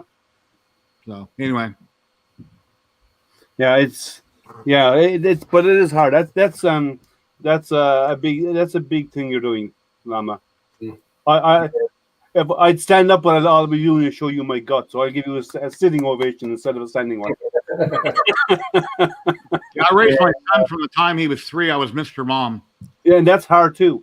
Yeah. That's really hard work too. Yeah, you work construction. You got to get up at 3:30 in the morning and take your son to a babysitter at 4 o'clock. Yeah, that was difficult. Yeah, finding someone to take a child at 4 a.m. is difficult. Yeah. And then you have to work out. But in Vegas, you probably work early and then finish early because of the weather. Yeah, the heat usually. Evenings. Yeah. Well, I'm glad now I don't ever have to work again. So I just get fat and eat cookies. But yeah, I would love to go back to work. I'm trying to avoid the cookies. Work. We were discussing going back to work, but then we'd have to hire someone to sit with mom all day, and we'd bust even at the best. Yeah. You know, pay taxes on busting even, so I might as well just not work. And it costs money then, and then for care it's expensive and stuff as well. So, well, the good thing is, if it all pans out in Connecticut, at least, we have a law that if you can prove that you're saving the state and federal money on Medicare, and like if we just put her in a home, they'd be paying for it kind of deal, where I'm keeping her in the house. I own this house now. I can prove I've saved the state more money than this house is worth. Oh, that's interesting. So there's some things I still have to do, but in reality, I own this house now. That's interesting. If she were to die tomorrow, the house would become mine. It would be a couple of months of, legal back and forth BS. Paperwork, yeah. Well, you got your other brothers or whoever to deal with, so you just have to work that out. Yeah, they all signed off on it already. They're like, it's yours. Have it. No, they all got houses. I'm the youngest of 5. They all got families, and hell, they got kids older than most of these guys are. I'm going to take that. I have nieces that are 40. My brother is 63. My sister is 68. No, I'm in the middle of mine. I have a brother and sister older than I am. My brother's 4 years older. My sister's 2 years older, and then I have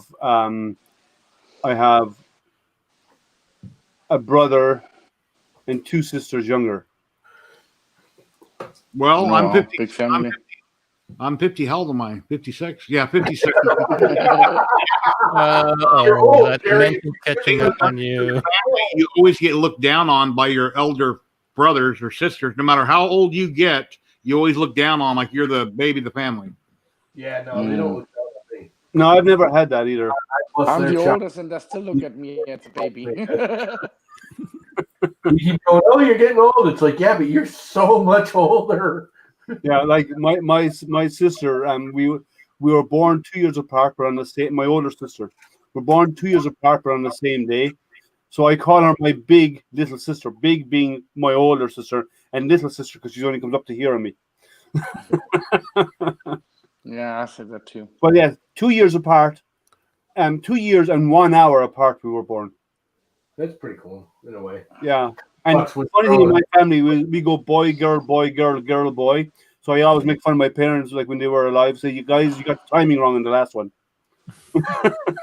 Hey, Llama, what was Zach talking about yesterday? In the future, he's working on something where I might be able to adapt my Core XY to a string drive system instead of a belt. Yeah. What about it? Is that what he was talking about? Who?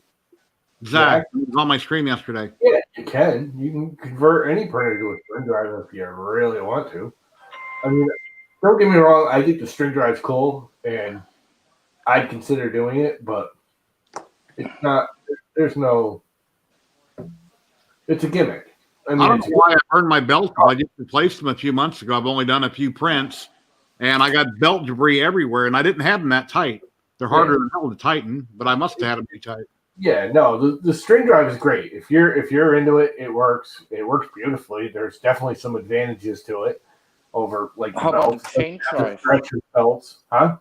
How about a chain drive? Like no, if you have like a bicycle, chain. Chain drive's too choppy. You don't have enough link. Like you could do it, but you need so much overlap on the chain. Yeah, or you need just massive diameter. And low speed probably too then. I mean, I'm going low speed, 40 MMS I'm going, so well, I'm not going quicker than 60. The string is it's lighter weight. Yeah. It has almost zero stretch, where people don't realize belts don't actually stretch. What's actually stretching is all your pulleys and the bearings and all that crap. When you're using a string drive, you can use much tighter bearings and all your pulleys and everything. There's no slop to it because it's all double and quadruple and triple wrapped. Because you wrap it multiple times, it doesn't just go through the pulley and stop. You know, all your gears and your drives are, you know, it's a spool, and you wrap it 100 times around it, you know, one direction, and you wrap it 100 times around the other. So when it feeds, it, you know, it loosens one side and feeds the other. Yeah, BCK, I forget a lot of things day to day, but I remember stuff from the past clear as day from any part of my life. I don't know. It's cool. I like the string drive. I think about doing one, but it's just like kind of a more, once you get it set up, I think it's way better. I think they're way better. Do you think belts are belts on Core XY, or should I buy a specific kind that's better than another, or they're all about the same? They're all about the same.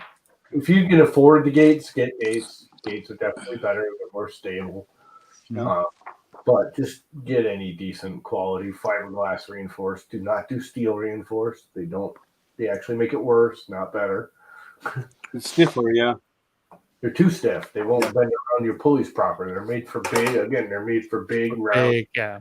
But if you're going to go build your own and going to go heavy into it, you're better off then to make a screw-driven XYZ. That way, then you have screw-driven is very precise. But it's actually not, because there's a lot of backlash in screw drive. Not if you use ball screws. Actually, there is, but ball screws aren't all that accurate. I mean, they are. It depends. It depends on the brand you get and the quality of what you buy, right? That's true of anything, but yeah, string drive is probably the most accurate. It's just one of the harder to set up, but once you get it set up, it's fine. I don't know. It's just like the switch wire. Everyone's all happy about the switch wire. Don't get me wrong. It's wicked cool. I think it's absolutely amazingly awesome that somebody came up with it. There's literally no advantage to it, and there's a buttload of disadvantages to it. Having a Core XZ, knowing Core XY like I do, and all the problems that all of that belt with all of those pulleys controlling everything all at once can cause as many issues as it can save. Oh, Liam. How are you? Hey, how are you? Good, man. Good. You relax. Matt. Hey, how are you? Punch in the eye or something? You look like your eyes all swollen, or is it just the light? My eyes? No, Pencils. Dave. My what's smaller? No, it looks like your eyes swollen. Hey, bro, how are you? Hey, Mr. Buttram. Hey, Dave Petzel. What's up, Jer? Not a lot. He's juicing. I got some new film to do colored lithophanes. Oh, nice. I don't know if Are you you can see going to it. print on that and then put it behind the lithophane? Yeah, it's already printed, but you guys can't see it sadly. It's very faint. Yeah, it's very faint color. So, have you tried it to see how well it turns out behind the color? I'm not sure yet. This is the one what I'm making for the what I have on the plate right now on the bed. So they're just acetate sheets, and you print on them with the inkjet, right? Yeah. I have lots of acetate from the COVID stuff left over because I used to use the acetate for the face shields for the COVID. All right. Yeah. Oh, is that what you were using for the face shields? Was that just thin acetate? Yeah. Well, acetate. Good idea. Acetate. You can get different grades. Yeah. And the heavier one that's clear, some of them are kind of they kind of have a stippling in the back of it and so on. But if you get the heavier acetate, when you bend it around on the headband, it actually goes stiff. Nice. Yeah. So that's what I was using, and like hospitals loved it. How many did you make, Liam? Sorry? How many did you make? About 10,000. No. Wow. Seriously. I started in March. I bought piles of filament from IT3D of PETG, big 2.5 kilo spools, and I had 4 printers going non-stop doing PPE, 24 hours a week, 7 days a week. The only thing they stopped waiting for me to change. That's good. 10,000, and I dropped them off to the hospitals, and I gave them to nursing homes, and I gave them to home care nurses that were traveling around taking care of people. And I gave out about 10,000 is what I gave away. Wow. Yeah, I tried to do it too, but I just got into it, into 3D printing when COVID started. Yeah. So I jumped into 3D printing about August, so I printed a bit of PPE for like neighbors and a few people who've asked, but I haven't gone anywhere near that crazy because I think I'm like at a count of like 20. Really But cool. we have EFAM and Boiler Ram have joined us in the chat.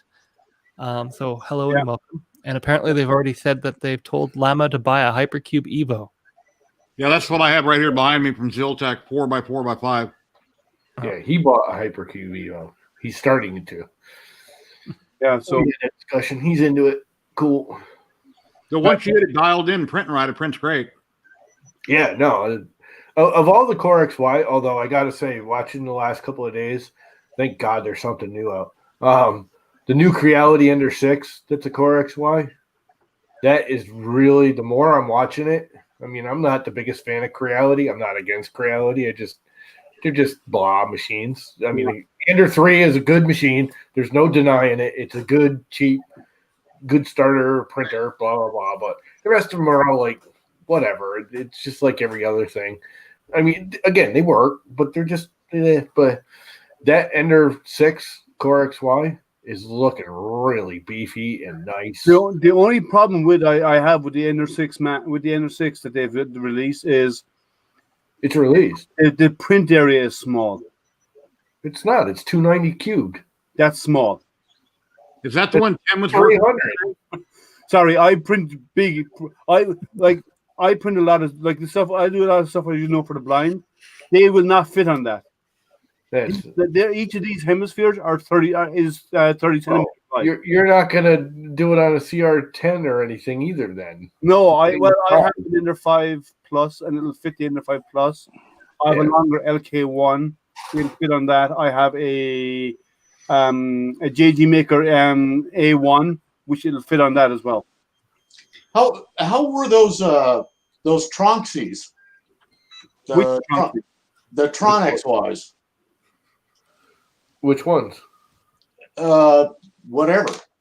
A lot of people that used to like the old Tronxy X1. That was the original, what the Prusa Mini looks like. There was a lot of people that used to love that thing because it was. I had a guy in my group that was the first like $150 printer. Was a Tronxy X1 or A1 or whatever it was. A little itty bitty piece of. Ryan's got one. Boiler Ram, you got one of those, don't you? One of the old Tronxies. I had a guy on my group the other day ask me. I had a guy on my group the other day ask me, he's colorblind. He wanted to know what colors he should paint his model. I didn't know what to tell him. Because if you're colorblind, you see everything in black and white. No, colorblind means you can't see specific colors. You see the most, but you may not see red, you may not see blues, you may not see green. Yeah, so it doesn't mean you don't see any color. It means you only there's certain colors that your eyes cannot detect. Yeah, so like red looks like a dark green. Yeah, my wife's father-in-law, he's colorblind. Everything's black to him, black and white. That's rare to be totally colorblind. But if you're missing a specific color, you can actually get glasses nowadays. If you that's what it was. You can wear glasses, and they can actually retune the frequency of the light, so your eyes actually do detect the color red. They're not actually seeing red. It's different. But they make women look prettier if you wear them. Sorry. Never mind. Other than drinking beer late at night, wear them and take a look at my. Never mind. I'm not going to go there. That's beer goggles. That's a TMI moment. Never mind. I was going down the wrong road. You out of here, Matt? Is that what you're saying? Kept trying to say something. But you can get glasses, and you can people who've never seen certain colors can actually start seeing them. Well, they can detect them. Yeah. I mean, there's a guy here in England. He detected ultraviolet light with his eyes. He got an eye operation on one of his eyes for correction of his iris, I think. And then when he woke up and he went to the supermarket, all of a sudden he saw the scanning device, the laser from the scanning device. It was right bred for him. So. Oh, I'd love that in astronomy. Imagine the stuff Yeah. we can see with that. Oh yeah. Well, you want more infrared than You can see the red but- shift just by looking in the sky. Yeah. Hey, what company was it that came out with a camera years ago that they pulled off the market instantly that would see through clothes and you took a picture of somebody? Sony. Yeah. Yeah. Or Really rare and very expensive. isn't that the one that that's because it was infrared and the light, your body heat shone through your clothes and they could photograph it. Yeah. So funny story. You have one. Yeah, of course I have one. Oh, cool. Okay, So guys. this is not the Sony one. The Sony one is somewhere else. But Here, no. take a picture of me on screen. Tell me if I got nipple rings in or not. So it doesn't quite work like that. Yeah, So this I'm is a night covering vision myself up. camera. Okay. It sees all the way. It goes into what's called near infrared, so it goes to 1,000 nanometers or 1,100 nanometers. Sorry.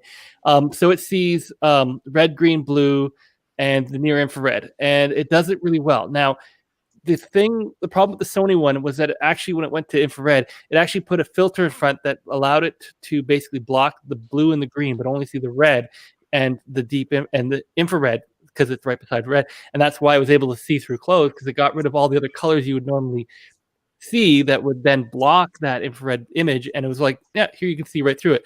But if you take any modified camera or a camera like this and you put a proper filter in front, you can, to a certain extent, see across that. Although, again, that's like basically just white cotton, I think, is the main one that it can do, because anything else, there's, pigments and whatever else in there, and they cover it. And I think a lot of clothing manufacturers now make sure that they have, stuff in their clothing to not allow you to necessarily do that. But I think like a white cotton shirt that's wet, yeah, pretty much in infrared, it's like not there. Well, also Not what they do is your washing soda, your washing powder that you use for clothes, Yeah. that has phosphorescent material in it. Mhm. Oh, sorry, fluorescent additives. Fluorescent, in it. And actually, in sunlight, they would actually block it too. But so once you wash the clothes once, if they're freshly washed, you will not see through them because it'll reflect too much light. Yeah, and that's why it's like wet t-shirt contest or something like that. That's where somebody's like, "Oh, it works," because you just basically dumped regular water on somebody's white t-shirt.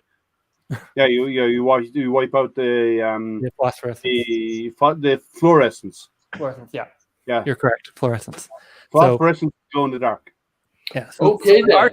there is stuff like that. Sorry. Channel has gone to see-through I deal clothes. with a lot of advanced camera stuff and whatnot with astronomy. So I have, like, as I'm sure Liam's aware of, a pack of benign filters that have been sent to me to test. And basically there are a whole bunch of different bands of light to cut so that you can use them for like different types of imaging. Like one basically covers methane, so you can use it for planetary imaging, and it blocks all the other light, but it just allows 850 nanometers through, so that you can use that to see methane on planets. So it gives you better definition on planets, and a bunch of other crazy stuff that I do on my website, on my channel. What about the aliens that live among us? Will your camera lenses see through some of their costumes? You can see what they really look like. I'm one. I'm a legal one, but I'm an alien. I'm a legal alien. Space alien. Yeah. Yeah. If I see one, I'll let you know. What was the thing on TV lately? They were talking about lizard people or something, but I don't know what's up. So far, I've yet to see any aliens. I've been out there a I'm lot. sorry, guys. I'm having trouble with my internet. Oh, don't worry about it. I was like that a couple days ago, and I had to play around with the whole streaming thing to figure out what levels I could do. I can only stream at 480p. I can't go any higher than 480p. Otherwise, it's like. Hey, Llama, Yeah, what was hopefully Tim it'll working on change. today? Was that Ender 6 he was working on today? Tim, yeah. Okay. Did that come with a plastic enclosure for the top? No, the enclosure for the top's an after, but it does come with side panels and everything. Well, I know, but without the top, it's kind of defeats the purpose of having it if you want it for heat chamber. It's not necessarily true. You won't want it for a heat chamber. What you do want it for is to stop drafts. Yeah, Okay. got a big draft shield with your great sides.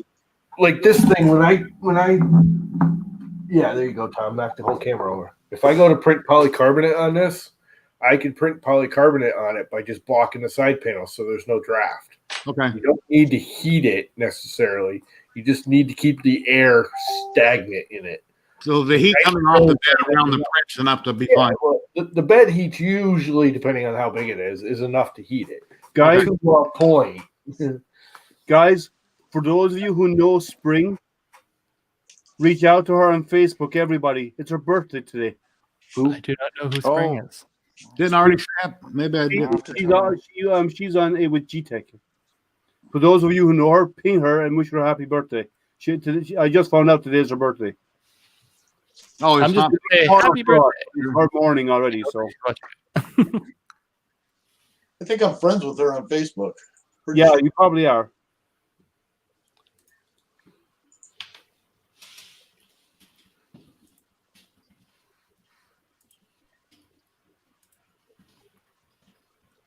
As everybody goes and says Here, hello, and happy I'll tell birthday you to what. the person I do Let not us- know. Everybody gets quiet. Guys, let me do this. Turn on. Oh, we're taking a photo. Okay. I'm going to take a photo of everyone waving at Spring. 1 second. Have you ever heard of screen capture? Only when. No. I'm going to do it on my phone. So Oh, okay. What do we want to say? Happy birthday? I don't know. whatever. What- Thumbs up to her, everybody. Hi, Spring. Okay, I'll send that to her. She likes that. Yeah, my Be like, constable. who are these people? All right, I just posted on her page. Yeah, I just posted a link of everyone giving her a thumbs up. Excellent. Yeah. Now I'm gonna get like a random friends request tomorrow and be like, "Who's this person?" She's the one that does all the live streams for G-Tech. Ah, okay. And then the what's it called? The Makers. It's not called the Makers Club. What's it called? The Makers. Matt, what's it called? And now she's typing back to me on Facebook. And then I DM'd her and wish her happy birthday. What is the name of the Her Makers? show is Sweetie Maker Salon. Yes, 3D Maker Salon is with G-Tech. Yeah, that's a Hey. group on there, but she runs those streams. So So she's gonna be on apparently my stream Ephraim is. Oh, she said I was the first. There you go. Liam reminded me, and I got it Oh. before he did. Yeah, she'll be on my stream tomorrow night, so it'll be her nighttime. So she'll still be. No, it won't be. No, it'll be her Friday morning. Sorry. Mm. So yeah, we can wish her a happy birthday again. There, You can wish her happy birthday, belated. time traveled wise, to the day before. 'Cause You know what, it will be our Thursday, so yeah, theoretically it would still be. from our point of view.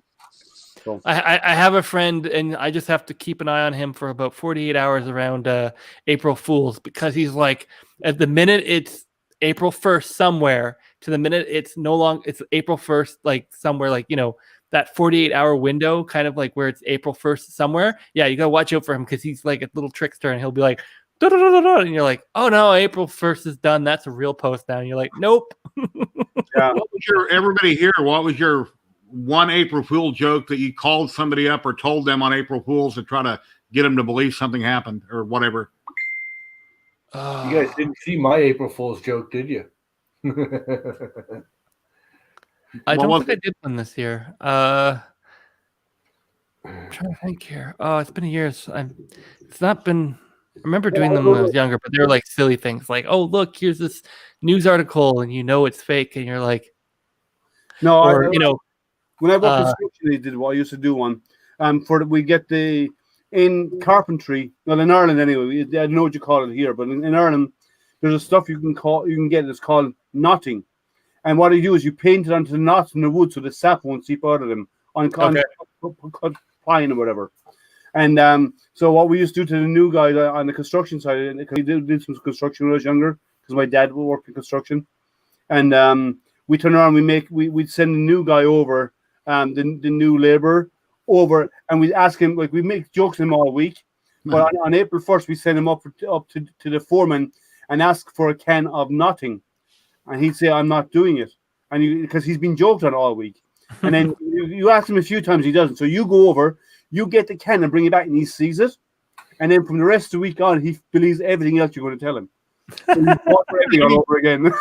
Spring is watching now. She's told me to have a good time in your hangout. Yeah. Thank you. I've messaged her. Happy birthday, Happy Spring. birthday, Spring. happy birthday, random person I don't know. Now you will find this guy, Spring, and actually like him on Facebook. Give him and then you can give him a hard time.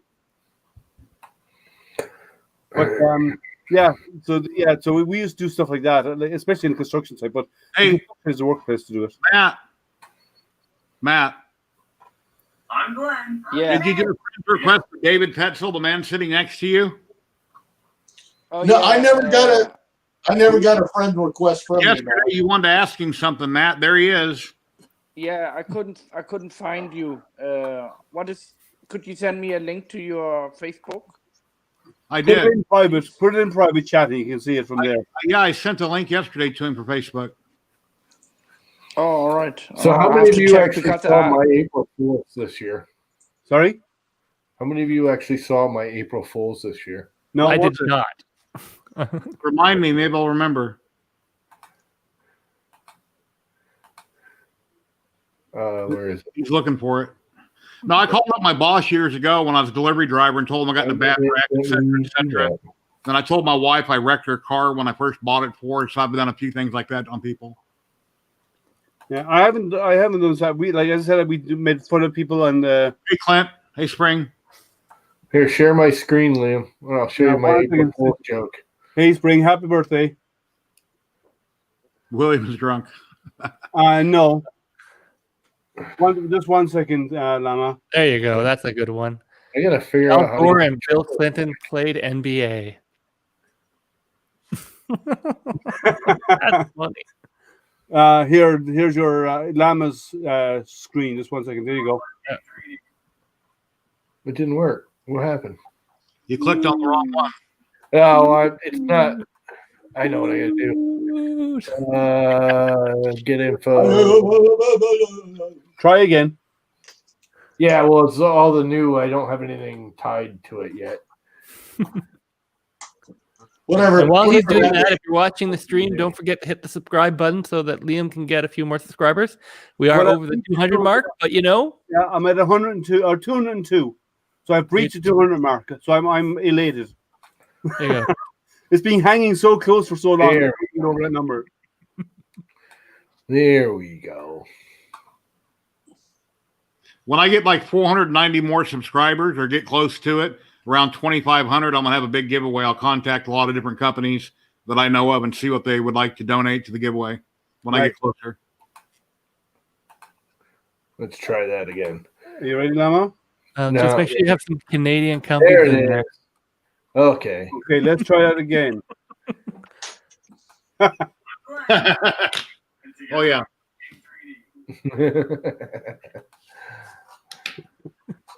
Oh, everyone who's out there, if you're not already friends, find Spring on the GTech site and go to the GTech user groups and wish her happy birthday out there. Whoever that is. So that way, when one person says on the user group, it'll spread to everybody, and everyone will wish her happy birthday. And they'll go crazy. Yes, but that's okay. That's what we're good at, going crazy, right?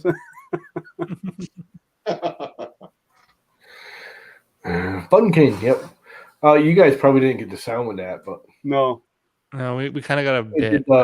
I recorded Fun King's little intro they always do on their videos. I shaved my freaking head, superimposed myself over Glenn on the video, and then erased Xander completely and made him a little paper stick. And I, and it went, "Hi, I'm Glenn, and I'm Xander, and we're Fun King 3D." I had one of the guys that I worked with. One of the guys I worked with. His name is Daryl. So he and one of the other guys became really good friends. Bigfoot's name is Daryl. Daryl, yeah. Bigfoot's name is Daryl. It is? Daryl. Yes. You haven't seen the commercial? No. Yes. Remember, I'm not from here, right? I don't watch TV. It's a Geico commercial. I don't watch TV. Is it now? Oh, yeah. I don't get those in Canada. If I didn't watch TV, I'd be thin. Good. Geico commercials. Yeah, but so what we did was we got a photograph of him, and he got it printed out of the photograph of him and laminated it and put it on a stick. And everywhere he'd go, and he was traveling around the world for work. He'd travel and he had a picture of Flat Daryl here, and Flat Daryl was in Moscow, and Flat Daryl was in Paris, and he populated it all over social media, so much so that the people at work got headwind of it, and they started posting pictures of Flat Daryl on our own internal social media. So everyone in the company was seeing images of Flat Daryl all over the world. That was hilarious. Oh, yeah. So it wasn't for April Fools, but I did do one where I was traveling around and I did like Captain Morgan, and I did a Captain Morgan pose on a Canon, and then I went into because I have my phone and I know a little bit about not Photoshop on the phone, but how to do all these cool little apps and stuff. So I made it look like the cannon had just fired and there was a huge explosion on the island way off in the background. And I had several people actually comment on me. They're like, I can't believe they let you fire the cannon. And I'm going yeah, Photoshop can be very deceptive though.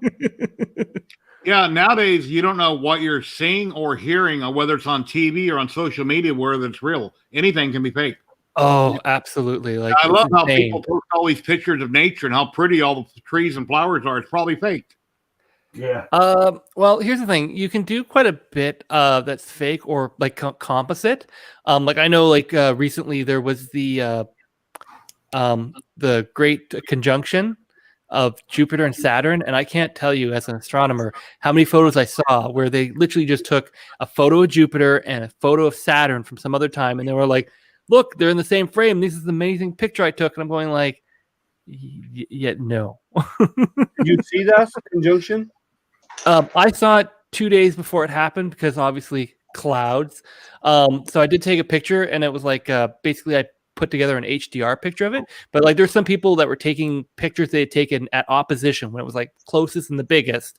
And they were taking that picture, and then they're basically putting it together and saying, look, here's the picture I took. And you're looking going no. Let me show you. The moons are in the wrong place. The whole thing was a mess. But yeah, it's very difficult these days with Photoshop and After Effects and some other stuff that you can just totally make stuff up. Like this background might not even be real, except for I can actually touch it and go. Yeah, let me find. I got my green screen over here, so it's currently out of commission. But I'm trying to find my I can't tell you how many times. If you do look it up, look up something like Law and Order green screen, Google it on I guess on YouTube, and you'll be amazed that just even Law and Order, how much green screen they use on that show. It's insane. Oh, I'm sure. You can green screen here, I'm going to show you one. David StreamYard allows you to green screen. Yes, sir. That's a Sat Santa. That picture I sent you, it's called a Sat Santa. Here, let me show you that. That's for MK8 or 10. It's not for. It's a Sat Santa. That picture I sent you. Where is my green screen? Oh, it's called a Sat Santa. It's for an MK8 or 10. It is not for a V6. So I'm printing out a different one, a Hero Me right now to put on his S5. Here, I want to show you a ton about the conjunction. Yep. At the stream there. Nice. That's the conjunction. There you go. You have Jupiter here and its moons. Yep. And Saturn and its moons. Yep. I think the top star is actually so on the Jupiter picture. Yeah. The top star, I think that actually is a bright star. It's not a moon. You're correct. Yeah, because I know I had a whole bunch of people asking me what that was, and I had to look it up. You can only see four. You can only see four of them. Yeah, it's like HIP something or other. Yeah, I can't remember its number. Yeah. Yeah, I'm not gonna. But you can only see four. On Jupiter, you can see 4 moons. Oh, llama. Oh, the real llama is there. It's the real llama now. Now, here's the thing. Now, what you need to do is take that, get it face rigged, and then have it where you're like, "Hey, everybody, it's llama," and have it talking. This one's actually, we need to use software Zolan uses and animate that. I actually have that software. I've had it for a long time. This is built into StreamYards. it's in StreamYard. Yeah, you can. Built right green into screen your in StreamYard. Yeah. If you go to your camera settings, where it says camera mic right on the bottom, it says green screen. Yeah. Green screen stuff. Yeah. Oh no, I've used that. Like I usually have a green screen behind me, but I moved it around, and now I have a studio. I have to move the camera slightly, so I'm over here. But I'm waiting for stuff to show up from Amazon to make that happen. But basically, yeah, I've decided to go with this background for 2020. So, hey Shane, hi, welcome to the stream. If you haven't How you doing? That's just green screen. That's just green screen. You can do green screening in StreamYard where you can actually put up a green screen behind you or any unique color behind you, single unique color that's well lit, and you can actually superimpose an image over it. So I'm gonna correct you on that for just one thing. So yes, you can use any color, but what you want to use is green ideally, blue is the second one, or red, and it's called chroma key, and that would give you the best key possible. Anything else works, but not as well. I agree. I agree. Import it into StreamYard.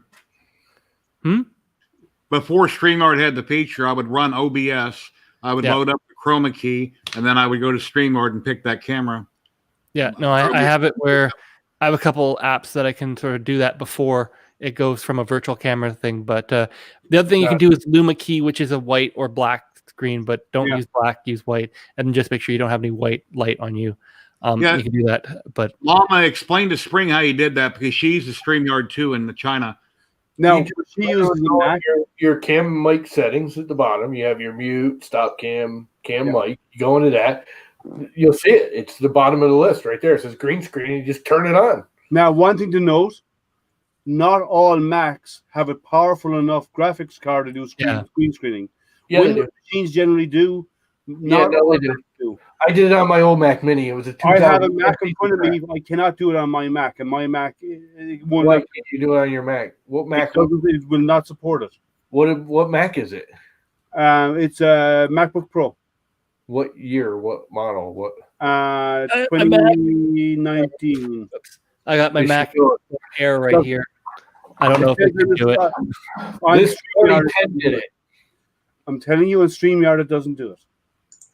I can do it with. The only thing that can limit you is if you don't have enough RAM. I do have this thing maxed out in RAM. Well, I'm just saying I can't do it in this, but I can do it on my conferencing software that I use for work. But StreamYard will not do it. I never had any problem with this. The only problem I did have is it is really consumption, RAM consumption. Yes, it does. And this is maxed out at 32. Yeah. 216, I don't know. This Jerry is now the invisible man. Yeah, like I used to do that with the green screen because I got a green shirt that matched it. Yeah. So you could put the shirt on with the green screen behind me, and I was just like a floating head. That was awesome. One of the guys, a friend of mine, one of the guys works with him. They use Zoom for work all the time. So what he did was he got himself a big wig, and he green screened behind him the Queen album cover for Bohemian Rhapsody with the four heads, and he said in front of one. He said he positioned himself so he was one of the faces. And it was like the Bohemian Rhapsody, but it was actually him in the middle talking. Green screen is awesome. Yeah, you can do a lot with it. You have a lot of fun with it. Yeah. It's a stock one there, ain't it, Jerry? Yeah. Jerry, you're going to StreamYard about upgrades to the CR10 S5. I wonder if I can run StreamYards now, because that's what I couldn't do was run StreamYards on the Mac. It just wouldn't. I mean, not StreamYards. OBS. You should be able to with OBS. It's not. I can run OBS on a Raspberry Pi. Yeah. No. The issue with OBS is that with the Macs, I think it's a weird port that they did. Yeah, they just hacked it to make it work. They didn't really try. Yeah. Optimize. So, if you're using Mac, I think the one you want to use is called Ecamm. That apparently is a big streaming software for Mac. OBS is one of the few that's actually, if I got to go back and read it, but it's optimized for the new M1 chip. Take care, Chris. Good night. Thanks for coming. So have a good night, Chris. I have a steak in the background. Yeah, now you're saying that, I'm like, I think I'm going to disappear and have some dinner. I've had it an hours ago. When Jerry comes back, he can answer. He can talk about this one because Irfan's asking about it. All right. Well, I'm gonna disappear now. There's a steak on the screen, and actually go get some food. Okay. Well, So thanks for joining us. great seeing you guys. Talking a lot of stuff. Good luck tomorrow with the G Tech thing with Spring, and clear skies. Nice meeting you. Here, Jerry. There's a question there for you. I'm interested to know what upgrades you're doing on the CR10S5. I'm working on one right now. Well, I'm trying to get it running. A friend of mine bought what did he buy? A CR10 Max, which they're $1,000 printers. And at some point, he took half of the parts off the Max, put it on his S5, and then he sold me his frame for the Max. And now that I'm going to switch everything over, since it has a ribbon cable, I can't simply disconnect it. And, anyway, I'm trying to rebuild his S5. I've got a big tree checker. He has a 1.3 board that he is using, and I got firmware on it. I'm just going to rehook everything up underneath the bed and get it going. So I'm not doing anything special with it. When I built my Hypercube, I put a SKR 1.4 turbo on it, 24 volt. And this S5 will be a 24 volt. I have a TH3D board I might put on it, but he would rather use the 1.3 big tree check board. So I've got that configured right now. I'm just the V2, the new 1.3 V2. Need cinnamon rolls. No, it's not the V2. I have one of those here somewhere. I haven't used it. Are those actually yours? What? The cars in the background. Yes, they are. Oh yeah. One of those is like a 69, right? The a 66 Corvette. Black one is a 72. Yeah, you can keep the 72. I was never impressed by those. The 66 I take, though. David used to be a millionaire till COVID hit. Now he's kind of screwed. That is, that's pretty true. No, he wasn't a millionaire. He was a 999,999 heir. He's a cent short. He's a man that does very well off it. He was a penny short of that million. Hey, I actually restored those, and I paid less for that 66 than most people pay for a cheap Saturn. Hyundai. When I was drag racing, there was a guy who had this. I think it was a 68 or a 69, but it's called the Great Pumpkin. And it was bright orange. And he had this massive blower on a 455, I think, in it. Whatever. Big blower on it. But on the front of the hood, it had Charlie Brown Great Pumpkin painted on it. That was such a nice car. I love that car. I drag raced with him a bunch of times. He always just walked away from me. I basically had a stock Camaro with a kind of beefed up motor. And he just, but oh my God, watching that car, it was the most beautiful vet I've ever seen. And it was just, Jerry's shirt isn't even as bright as that thing was. It was just fluorescent orange. When I do laundry, I wash everything together, and most people separate whites and colors. I don't. That's why everything fades on me. I wear everything, and I'll see my neighbors have really bright, brand new shirts on, and my stuff fades, so I throw it all in together. I do too. I don't care. Everything goes together. I don't separate. I was taught differently by my mother, but I don't do it. I just, if it fits, wash it. Yep. As long as the colors don't bleed, you're good. Yeah. I don't care if they do or not. As long as it's not red and turns everything pink, I don't give a crap. Do you see that car, Mama? Is that a Camaro? Yeah, 67. That's highly interesting to me. I've owned that car since 1973. Wow. Yeah, fuck you. Pardon my French. That was my daily driver in high school, and then it was my daily driver till the late 80s, and then I put it away, bought something else, and then I restored it in the 90s. It's got an LT1 in it, 350 LT1. Of course it does. You suck. Yeah. Hey, Dave, at 2,500 subscribers, I'm going to be doing a bunch of giveaways. You can get me a lot of subs if you want to throw something in. Throw a car in. Yeah, the best was me and a friend of mine built Camaros at the same time for the drag strip. and he had like way more. He was even more into it than I was. And I'm building an 80, which is way heavier, and he's building a 70. I put a little 283 in it and bored it and stroked it and put a fireball cam, and it was ballsy, but it's still a 283. I mean, it ended up being what, a 305 after you bore it. Anyways, he put this big, massive big block in it. So just as a joke, we literally both finished our cars like the same week, and there used to be a live drag strip that was like 20 miles away from here, and we'd all drive our cars there and, you know, just putz around and drag each other on the weekends. So literally that weekend, we went to the drag strip, signed all up, did the thing, made sure we were against each other because you had to like sign special paperwork, so it wasn't, you know, you didn't get put in any slot, you get put against each other. Whole big thing. We go to take off, the light goes green. I take off down the track, and I'm looking in the rearview mirror, and he's just kind of sitting there. And I'm looking, and his car's a little twisted. He never put rails on his Camaro. Oh no! He's still a unibody, so he torqued that freaking 455 or 450 or whatever it was, and the car just went. It just took the whole nose of the car and flipped it. Oh. The rear tires are still sitting on the ground, and the passenger side rear wheel was like 2 feet in the air. I'm like, you dumbass. Even with my little 283, I put rails on it because people don't realize Camaros are unibodies. They're semi-frames, actually. They got a frame in the front, a frame in the back. There's no frame wheel on the bed rails. There's no rail there. You buy a little rail kit, you weld into place. Oh, by the way, I got overexcited. My number dropped down to 197 again. We just scared them all away. We scared them all off. It'll get there eventually on its own. Guys, I think we're going to wrap it up for tonight. What do you think? Awesome. I was going to get going anyway. I got other things I need to get done. I have sleep because I have to be up in the morning and I have another stream tomorrow night. Well, I'm retired. I don't have to do anything. Yeah, well. Yeah. Hey, everybody, please like and subscribe to Astro Printer. He's awesome. He's getting better every week. He's always having great, awesome people on. Yeah, give him a thumbs up, like and subscribe, and share this.